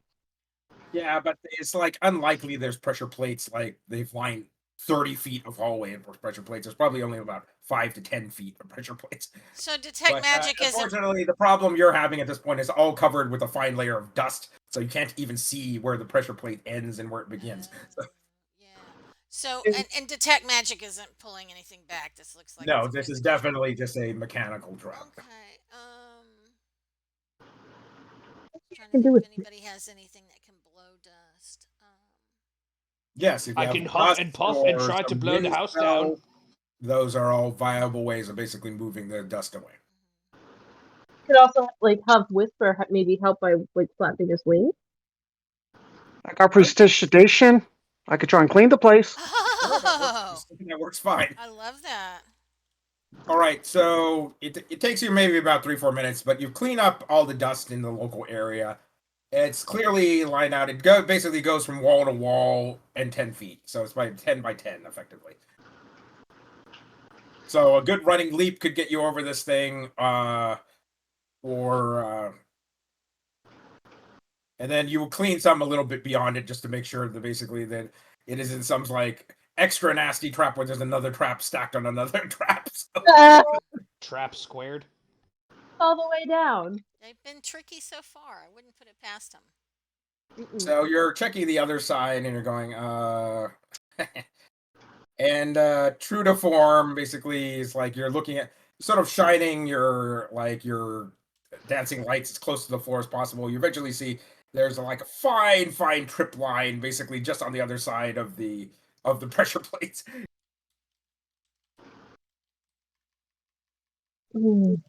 So if we What try does the to jump ceiling it, we look can like? figure it out. Is it really high? Is there anything we could Ceiling stick is a about line 10 to? feet above you. It's not like you're going to be able to press your hands and feet to the walls and walk over this thing, unless you happen to be particularly great at parkour. So I was thinking if there was anything we could attach a line to. in the ceiling, no. Essentially, there's no rafter or support beams in the ceiling. It's just it's sort of like a stone arch, basically, that sort of peaks at the top of the passageway. Should we back up and I can fire at it to try and set it off?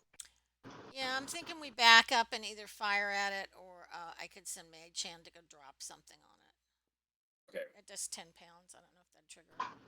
Well, the trip line probably that's more than enough. You trigger the trip line first, just to get that out of the way.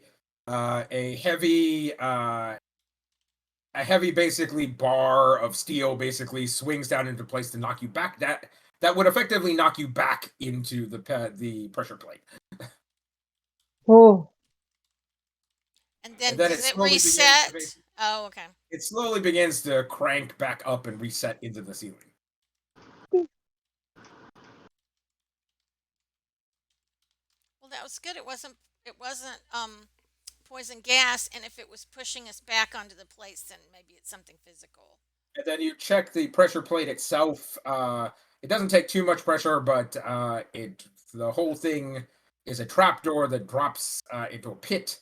When you It's a go trap. in the pit, you can see all sorts of some like horrible like grinding, like people grinding, like meat grinder contraption down there that sort of spins to life, and you're going, so glad I did not fall down that. And then the trap door basically snaps back into place and locks.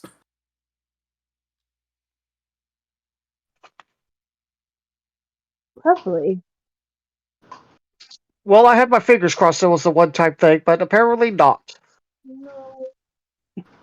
So we need to time this so that we can get over the 10 feet while because the pit could be open or it could be flat.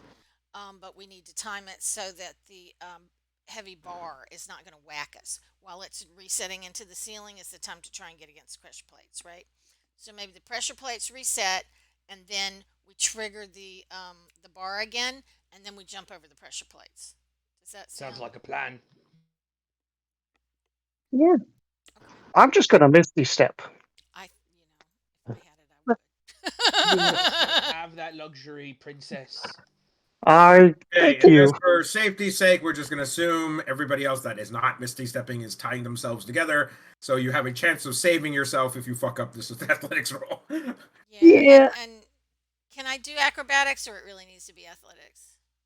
Acrobatics is fine in this case. Okay. So, okay, everybody, athletics or acrobatics, it is DC 11. Okay. And I'm going to face step. All right, fine. I'm going to use a luck on that one. Okay. That was an 8. I'm going to rage and try That's and a 17. pull as many people as I can across. All With right, a so 21. all right, Mack just pretty much lifts up Dirk and carries them basically across the gap. And then how did Al do? 16. Okay, so everybody gets across. All right, you're on the other side. It's maybe about 40 or so more feet before you reach what is obviously like a root cellar. There's hams and herbs hanging from the ceiling. There is a large well, this is where the smoky smell comes from. It's it's either a crematorium or it's just like a really big oven. You're Yeah. not Do quite these sure look like pig hams or people hams? pig, Oh, that's good But- at least. like preserved pork, salted pork. So there's ham, there's a side of beef sort of hanging out here. It's kind of cool and damp down here, so it's like it's a good larder location. There's a sack of grain that you notice has a couple rats sort of who are sort of looking at you with beady red eyes. They hiss at you and squeak and then run off into the darkness. And then there's just like jars and jars of like canned and preserved goods, root vegetables, like potatoes and turnips, radishes, like onions, like they're a whole like larder that you might have for a wealthy family. Essentially, is like all down here at the moment. So, there's a The rats simple look set of wooden undead. stairs that lead up, that you're guessing lead up into the scullery. What else? There's also like 3 large tons of wine in here, probably like the like 50-gallon barrels essentially of wine that have all been tapped and are slowly like dripping their contents down onto the floor every so often. As you see, there's sort of like sticky puddles under each of the taps where someone wasn't particularly careful about how they poured the wine. And and then there's one wall is just like top to bottom full of bottled wine of various vintages. None of it happens to be labeled, but it's like You assume they have some organizing system because all the whites are on one side and the reds are on the other. So that is what you see in this room. There doesn't appear to be any other visible exits out of this room other than the stairway up.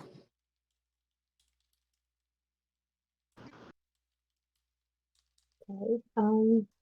Dirk has a bag of holding, right? Yes. Yes. Just as like a flavor thing, can I ask Dirk to hide some hams in his bag of holding for later? Okay, fine. Yeah, ham for Okay. Whisper, right? Yes. Yeah, like 2 or Sure. 3 hams. I was thinking either that or there was a beef one, right?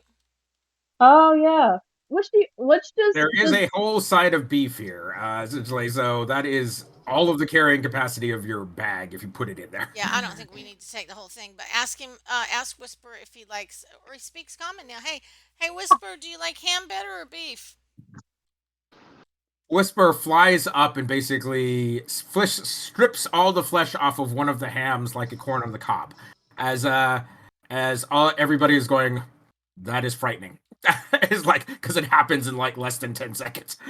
I guess I'll take I some just- beef for him since he's already eating the ham. So. I just grab like a giant like ham hock that has been like properly smoked and just like bring it with me as a snack on the road until we meet some combat. Does anybody check out the oven / crematorium, or do you just leave it be? Do you want me to look for bones in there? Well, okay, so Krishana pops it open, takes a look, and essentially there's the grinning skull of and a little charred bits of bone like sitting towards the back as if it's all been swept towards the back. But yeah, somebody's body was cremated in here. Not completely, but like partially recently. Like not smoking hams. Okay. Not smoking ham, so it's like i.e. we need to get rid of some bodies sort of like deal. So this is actually a crematorium. So lovely. being disturbed, I'm gonna grab a bottle of red, Okay. like a snack. Normally they seem to turn, people into undead. So for them to actually try and like hide the bodies makes you wonder, why they didn't want to be caught with a particular body. Maybe they were holding people other than the boys.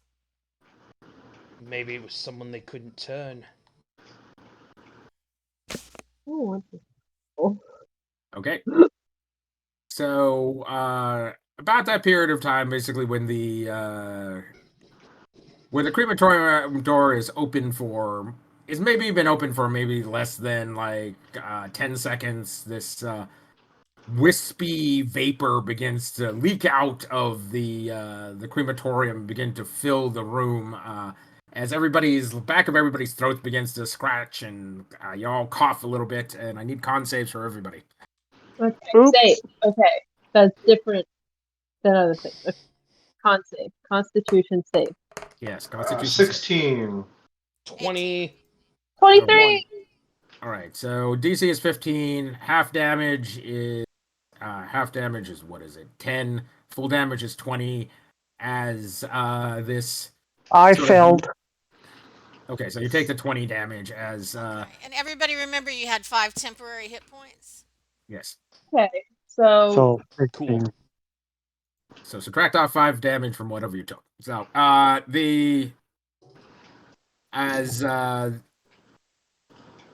this sort of hollowed-eyed demon made of smoke begins to coalesce in the room, as you can see sort of like tendrils of its being basically woven around your necks and your noses and your faces as it tries to choke the life out of everybody in the room. I'm going to shut the door if I can. You're guessing that's not going to help at this point. This thing is definitely in the room at this point. Ooh. What is the Viking thing? Remind me. So Al, at this point, you can do your retribution, basically divine ability, and cause it 20 damage if you would like. Yeah. Let me mark that on the thing. So it was divine charge or what? It's one of your channel divinities, yeah. So you're gonna basically channel your divine might as a redemption paladin, and it's just like and cause harm to those who have harmed you. Yeah, I do that. Okay, so Al holds up her holy. So what does the holy symbol of your god look like? Fuck. I did not look that deeply. Well, make it up. It looks like a smiley face because it's the goddess of joy. No, I was gonna say like probably something smiling, maybe like a picture of someone smiling. All right. It's A smiley face on the sword. It's a All right. You hold up this giant yellow circle with a smiley face on it, and And it says, Hold "Have it a like- nice day." have a nice day. That says "Have a nice day" in Draconic or something. Okay. You hold up your holy symbol. Golden light erupts from it and rips through all. Tears into the tendrils of smoke, basically grabbing everybody. Let's see how. Does it make it save? No, it doesn't. Okay, so it just takes 20 damage. It's basically there's a brilliant blast of white light that is emitted from Al as you do 20 damage. You man. Okay, Krishana, what are you up to? I am going to squeak and try and, I guess, get away.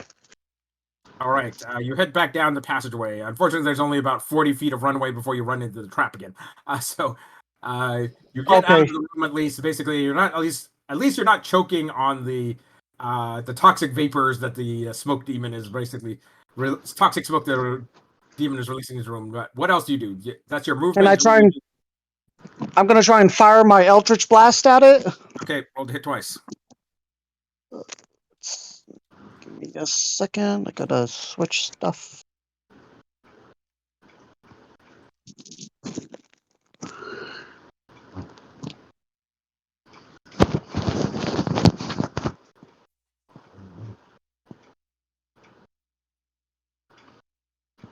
Got a 10 and a 22. 22 hits. 4 damage.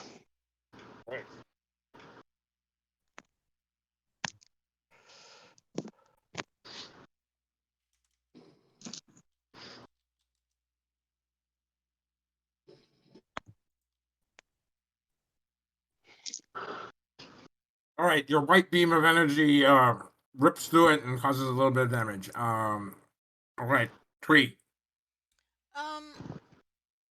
I'm like not really wanting to cause a whole bunch of noise in here, but I think that's what I need to do. So I'm gonna cast Shatter, second level. So can I get it to where there's a 10-foot radius on it? Can I get it to where I've got Essentially, it's a small space, but you could throw it up towards the ceiling and basically so catch the top it part of doesn't it? head off to one corner because this thing pretty much fills the room. You just need to chop off a corner of the room in order to get it. Okay, so that's a con All right, so 14 it fails save. its save. Give me full damage. Okay. Okay, that's 13 damage. Okay. All right, it's greatly diminished at this point, but it's still around. And I want to give bardic inspiration to some. Al, you failed your save, right, and took a bunch of damage. I'll give it to you. No, I didn't. Oh, you didn't? Oh, okay. Who got Krishana hit? that failed her Krishana? save. Okay, Krishana. I'll give you Krishana bardic also inspiration. headed out of the room, so she's no longer being choked to death. Okay. All right, Mac. I don't really know how to hit this thing, so I think I will get in front of Dirk, his little small man, and just try to be at least an effective target. All right. Well, it's made of smoke, but you don't know whether you have some magic weapons at this point, right? Nope. Oh, you haven't bought any magic weapons already. I don't use weapons. I have my fists, but I can't punch ghosts. We were going to put holy water in his mouth, and then he could bite things. That or like wood chip. All right. Well, everybody got holy water. Do you want to whip some holy water out and splash it on this thing? I might as well. All right. You basically take a vial of holy water and snap the head off the vial and basically begin spraying it around you vigorously. Let's see here. Roll 2d8. There's no missing it it's pretty much filling in the whole room. 7. 7. Okay, got it. And then Zumlar. Okay, so I am going to attack it twice. Right. You got a Don't- magic weapon? Yes. Okay. Can you guys still hear me? Yes. Yes. Okay, because my headphones just gave me that warning beep. Which means I'll also have to switch to my computer soon. So I'm going to strike it twice with my sword. Okay. Well, did. One's a nat 20, Okay, great. Nice. Yeah. Crit. and the other is a 18. Okay. Well, you hit twice. Any smites in there?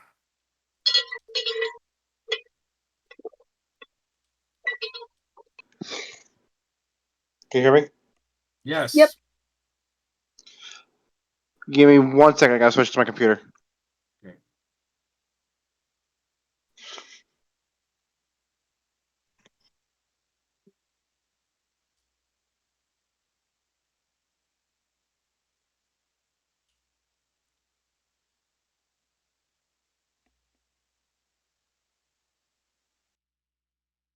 Welcome back.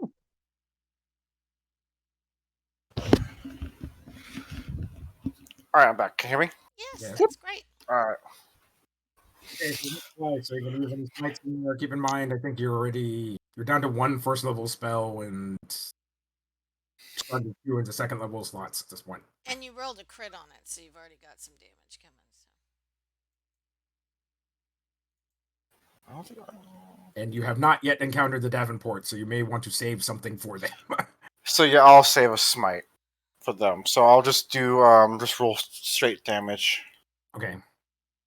Let's see, 1, 2, 3d8.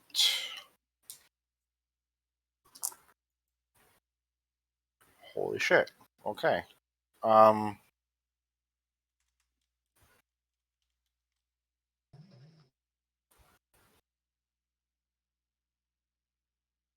28 damage.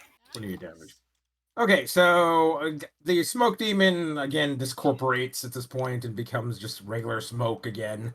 It's rather than having a malevolent face looking back at you in the swirling cinders and ash and smoke around you, it just becomes normal smoke. It's slightly irritating on the nostrils, but it's no longer trying to choke the life out of you.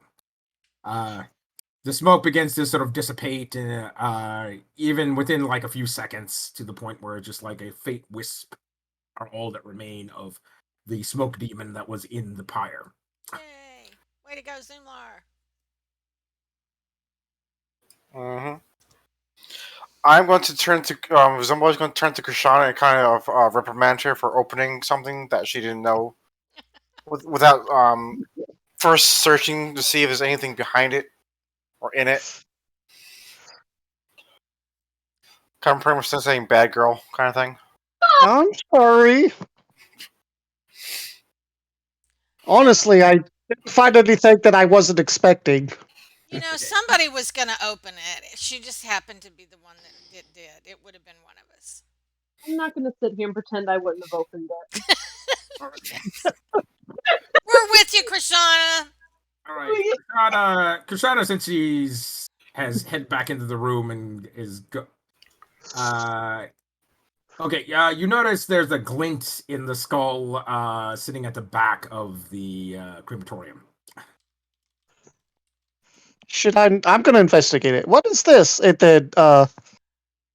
it gonna ask still my not We're all blocking halfway sight? in there, get a little bit dusty, and as you pull out the skull, and you notice like sitting in one of the sockets of the skull is this sort of bright blue gem that is like covered over with soot. I'm gonna clean it. Does it look like something similar to what Owl found?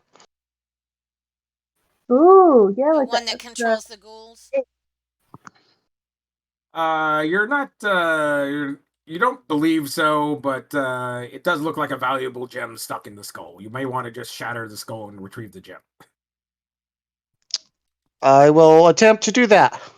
All right, you sort of crack the skull on a piece of brick and basically retrieve like a pigeon-sized sapphire. Okay, so you have a 500 GP sapphire that you need to stow at this point. So just keep that in mind for future reference. Was that pigeon egg size or pigeon sized? Pigeon Pigeon egg size. size. Okay. Pigeon egg So size. it's i.e. like a 1-inch gem. I thought so, and then I was like, but I don't remember him saying that. That's okay. I'm drunk. There's a sapphire in the shape of a pigeon. It's like, Would that be amazing? Oh, okay. So before we head up the stairs, guys, does anybody need any healing? I mean, my wrist hurts, but that's about it. I'm good. Well, I took 15 damage. Should I heal up or should I wait? it'd Kind be of good wanting- to heal now if you can, either using potions or Yeah. spells, because what you don't want to do is enter the next combat being down a good chunk of hit points, because then it becomes a real emergency at that point when you get hit again. Exactly. So how many days have I had to make potions recently? You've had probably the better part of like 3 or 4 days, so you could add 3 or 4 more potions to your list and cross off the supplies. So I think you Okay, had I'll give supplies up. for, like, 10 potions, right? So Yeah, I'll give a potion to the Paladin, Zumlar, and the other bard. I'm sorry, I Okay. can't remember names apparently. Dirk, that's okay. Yeah, that'd be Yeah, great. so I'm down. Dirk and Zumlar, I both give you guys a potion because you guys help pay for this stuff. And is that 2d4 plus 2? That's what I'm assuming. Okay. I'll save it since I'm only down like 5 hit points. So Okay. So, that's perfect. So that gave me 5. Thank you. Now I'm back.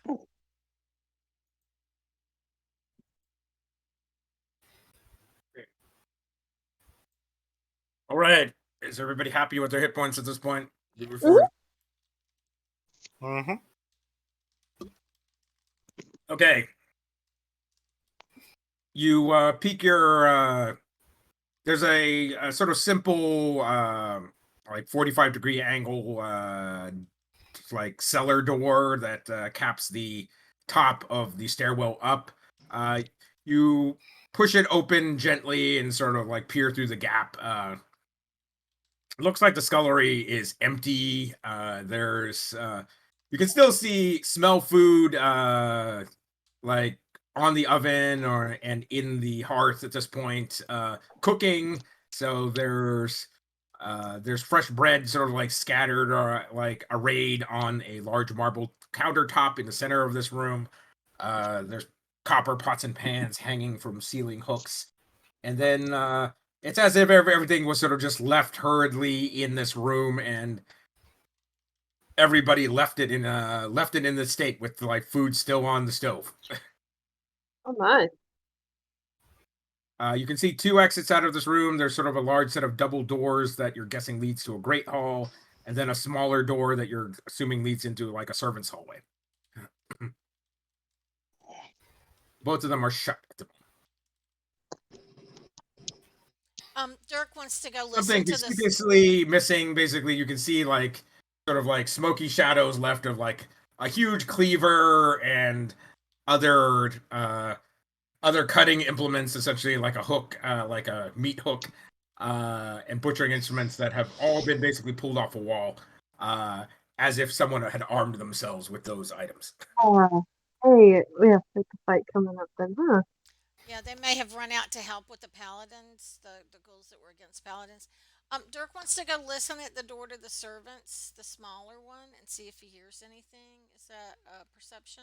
I think probably. It requires no perception roll. You can hear basically this sound of small clawed feet basically scrabbling along the ground as if it's a cat or small dog. We ran into that cat before in the office that was the familiar. Mm. And then you could hear the snuffling noise and a bark.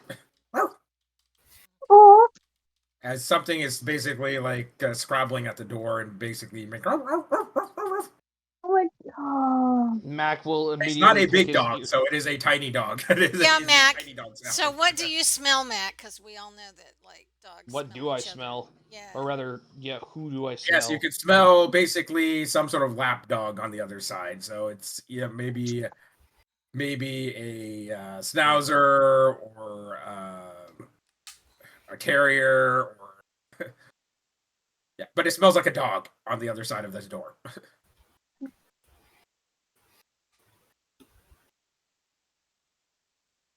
Well, let's. Well, I will open the door, and Right, then I will this, put my face right down at the bottom of the This door. this sort of very this terrier with this giant, basically like purple bow, sort of tied up around its neck like a collar, zooms out and barks loudly at you. Sort of. Do I understand it at all? That is a good question. I don't. Does being a werewolf allow you to understand other canines or no? I don't think so. Okay. He's so good flavor. Do I Oh, understand look. him? If you want to cast speak with animals, sure, you can understand what You a might dog be is able to tell us some about the layout of the house and who's going where. Trying to think if I want to use another first level spell slot because I only have 2 left. Yeah. Maybe not. Yeah. So he's barking at us. He's uninterested in the food. Maybe we need to open. Let's take a peek at the bigger door, and maybe we let him out through that door and see what happens. Okay, so all right, so the terrier basically is just like running around a lot of you, basically like. It doesn't actually go in to bite anybody, but it definitely is making a lot of noise at the moment. Yeah. Dirk's gonna get Mage Hand and it's gonna grab it by the scruff of the neck and just hold it up. Yeah.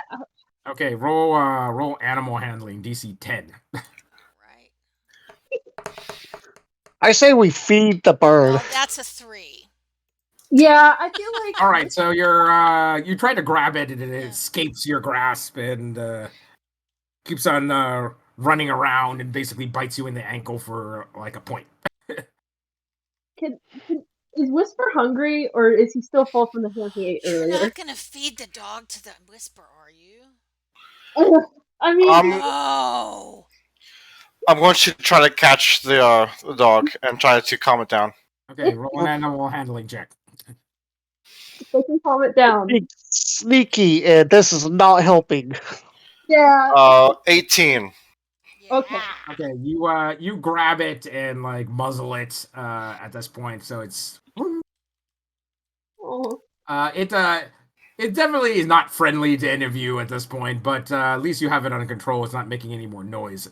Can we give part of the snack food that we brought? Can we get like a little bit of beef for favor? I'll start scratching it between the ear or behind the ears. Okay, well, it seems to calm down a little bit, but it is still basically under his pressure. As you definitely have a firm grasp on its head, so it can't basically turn around and bite you at the moment. You're about that period of time, the double doors burst open, and this monstrous freaking 4-armed ghoul that is wearing the shreds of a butler's uniform. Each arm basically armed with basically like a meat hook or a cleaver, basically comes rushing into the room. The butcher.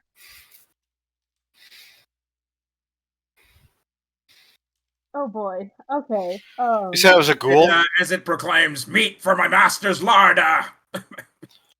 Absolutely not, sir. No. You said it was a ghoul? Like this 4-armed ghoul. It's like a variety of ghoul none of you have ever seen before, essentially. I'm going to attempt Turn the Dead. Okay. Well, I'm gonna need initiative because it definitely has to jump on you people at this point because you are all at the other door, kind of like messing with the dog at the moment. Rolling initiative. That's an 18 for Dirk. That's a 6. 17 for Zumlar. 10. 9. Okay, so let's go. 17. Dirk, you're up. Okay. I want to stab him with my rapier. Okay, go right ahead. Okay. In fact, I'm probably gonna do it twice. Okay, so that's a 10. That's not gonna hit. I got 19. All right, got it. 17. Does that hit? 17 hits, yes. Okay. Give me damage. Okay, so that's 7 points of damage. All right. And All right. then- You give him a good poke, and he looks at you. and I'll all right, give Bardic Inspiration to Krishana. Okay, Krishana, you're up. I am going to kind of back up a little bit, try and stay out of its way, and fire Eldritch Blast. Okay, roll the hit. So, spells. Boop, boop. They got a 18 and 25. Okay, you hit twice. Give me full damage.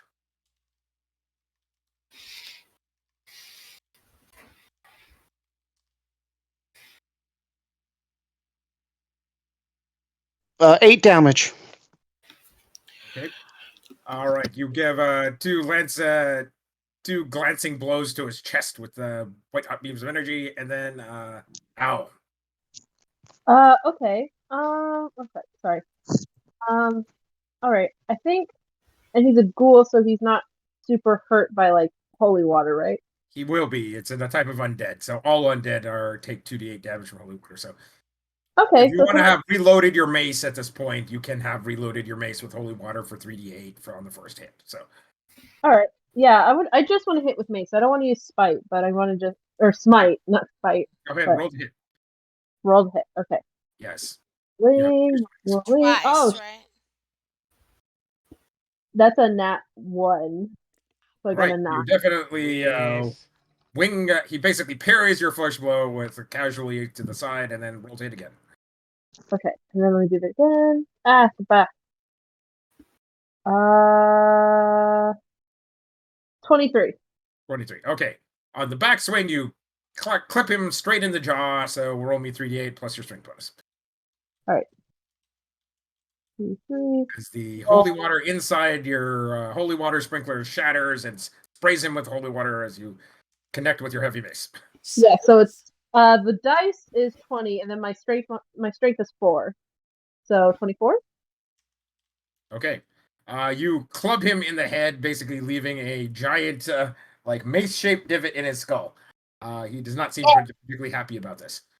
Oh, great. Okay, so now I need to roll for it. Let's see here. What did it roll? It got a 16. Oh, so I go before it. Okay, so go ahead, Zumlar. I'm going to attempt turn the dead. It screeches and runs back out into the main hallway. Oh, so there's 6 of them. Fuck this! And he just Nice. Okay. Cool. No, holy meat! Ah! As it runs out into the hallway. Okay. Ah. Okay. So do we want to check out the servant side or the big hall side? I'm thinking we're still looking for the boys, right? So maybe we go to the large hall and see about going upstairs. Yeah. So Yeah. yeah.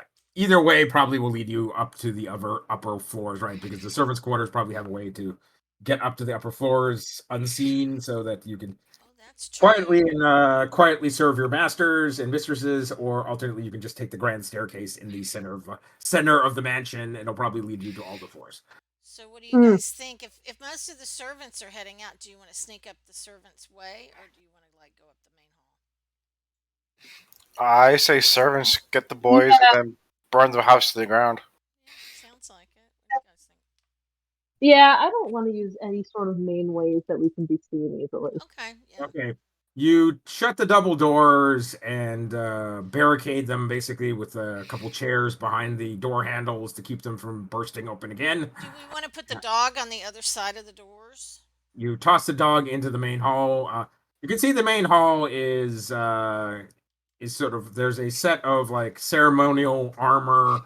Well, actually, there's several sets of ceremonial armor, about 6 of them. 3 on either side of a grand table that probably could easily seat like 30, 40 people. Let's see here. That's all set at the moment. There's like there's 30 place settings essentially for as if it's been ready for entertainment. with beautiful white silk table runner and white linens, sort of cream-colored chairs, sort of high-back chairs are sat at every position, and silverware set. Silver and goldware got set as if to receive a guest. Let's see here. What else? There's a grand chandelier. Actually, there's 2 grand chandeliers in the ceiling, and then a grand sort of spiraling, sweeping staircase that basically does go from first to second and second to third level, essentially, terminating in a balcony at each level. And then there's what appears to be a turret taxidermy, like blue dragon head, mounted probably from an adult dragon, you're guessing, mounted above the fireplace lintel on the far back of the mansion between the 2 staircases.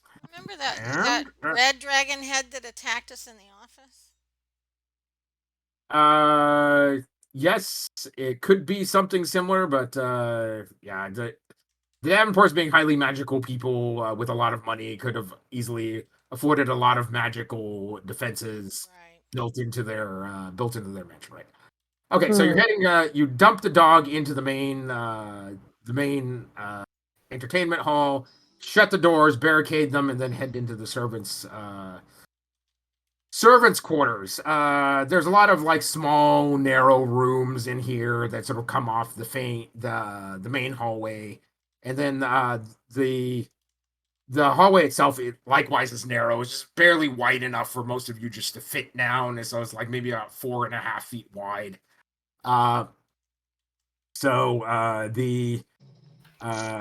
Just wide enough for basically someone to walk without turning sideways.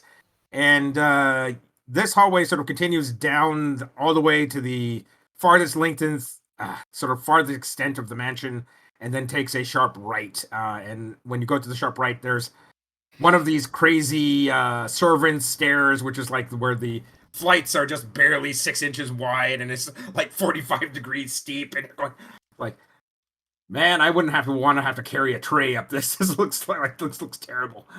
As most of you are sort of like turning sideways, so your feet don't slip off the stair steps because they're just that narrow and steep. So you sort of crab walk your way up to the second floor, and you eventually come out to some sort of staging room, essentially, which has a whole bunch of tables for setting out dishes and plates, and then there's basically covers for the plates and like wheeled trays for taking food to various people on this level. But you're thinking you need to get to the 3rd level, but there doesn't appear to be any particular way up from here. So this is where the stairwell terminates. So you're at the 2nd floor in a servant's preparation room. There are extra aprons and linens, essentially, like stacked in a corner. So as well as looks like a spare butler's jacket and tail. Are we going to dress up like the staff?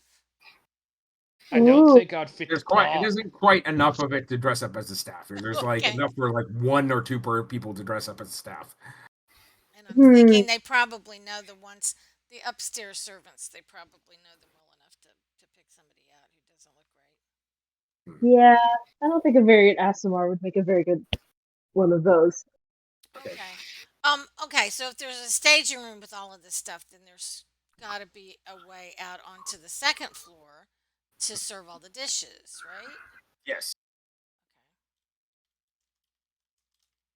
All right, you peek out through the door of the servants' staging room, and you can see this leads out into a grand hallway of taupe and beige, and everything's painted in like muted, basically earth colors, very calming. The carpet has this beautiful, like fancy brocade with an intricate fleur-de-lis pattern, sort of running down its length. You can see beautiful carved double doors leading to the sort of the right-hand side of the hallway. The left-hand side of this hallway seems to be just a solid wall. And in the middle of the left-hand side, you see a set of double doors that you're guessing probably leads to the grand staircase. So everything on this level is sort of to the right of your current position. So you're looking at a grand hallway, basically from the service quarters that sort of runs the full length of the mansion, north to south, and there's like 4 sets of double doors sort of to your right, which probably lead into either staterooms or sitting rooms or private dining rooms, or perhaps people's private bedrooms. So, Should I send my bird to do some scouting? sure. There's no open doors per se, nor open windows out of this hallway, so it's not clear what your bird would do in this case. It's not like your bird could fly anywhere in there. Yeah. And this is well before essentially there's anything like air conditioning where you could send your bird on a duck. So there are no ducks.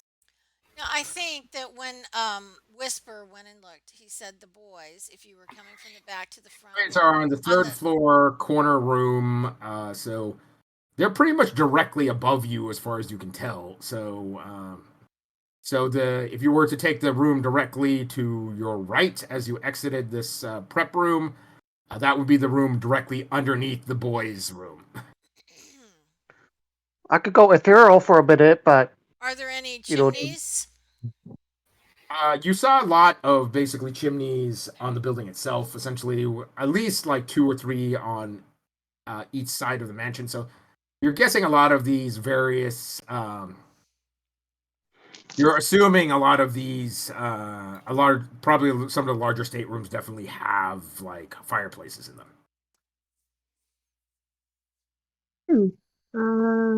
The chimneys are, except for the grand mansions, basically main fireplace. Essentially, there's the chimneys for the private residences are maybe about 6 inches. So it's like there's no way of getting a person down there unless you're using gaseous form or can turn into a small animal. So you could go up the main flue, but that's basically will pretty much only get you to the main hall, essentially downstairs. Yeah, that doesn't. I was thinking sometimes they'll have like a multi-stories. They'll have the same chimney. Will have outlets in different places. But if it's I'm saying that is definitely the case, but we're talking about like 6-inch ports. It's too not small. Like, that's not. It's helpful. way too small for people. Let's put it that way. Okay, so we can go to the right and go out into the grand hallway and go up that way. Or we can go the other way, which goes to some rooms, but we can't tell if there's a stair on the other side. Is that? Yes, that's correct. So there's 4 sets of double doors to your right. There's a tapestry at the far end of this hallway that sort of runs the north to south of the mansion. There might be another door behind it, but you can't tell from where you are at the moment. It's just like all the way at the end of the other end of the hallway. How about if we crack open the door to the grand stairs and let the ravens take a look? All right. Well, you just sort of pop open the doors to the grand ballroom. You see the same scene you saw before except for now from the second floor balcony, right? Let's see here. There is I see something you didn't notice from the ground view, but you can see from the second floor balcony view is that there's a crystal skylight above with some of the panels open at this point to sort of let fresh air into the main hall. Does that let sunlight in as well? I'm saying the whole thing is like the whole main hall is bathed in sunlight. There's a crystal, basically, there's crystal skylights all across the top of the ceiling. So, and I'm just saying some of the panels are open at this point to sort of let fresh air into the main hall. I'm just thinking if they had their sunblock, then they could be there. But other than that, that would be a bad place for the vampires to be. Correct. But the other thing you're realizing at this point is super unlikely that Davenports have their coffins up here above ground, because that would put them in a bad position essentially if they're to be put in like sunlight immediately. Essentially, so it's much more likely there was some secret way into lower level crypts that you didn't see on your way in. Or there's just some other secret way to get into underground crypts underneath the mansion. Right, it was in a different part of the house. Well, I think maybe we we still want to go look for the boys. So So if your goal is just to rescue the boys, we'll pick that up next week because we're out of time this Okay. session. yeah, I Oh, think. Yeah. Do you guys think? I think we need to try and rescue them before we get in a fight with the Davenports.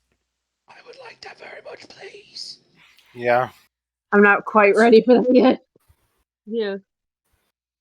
Oh, agree. that was fun, Lawrence. Thank you. Okay. We'll see everybody next week. Same See you bat next week. channel. Bye, Y'all guys. take care. Thank Good you. night. Bye. All right.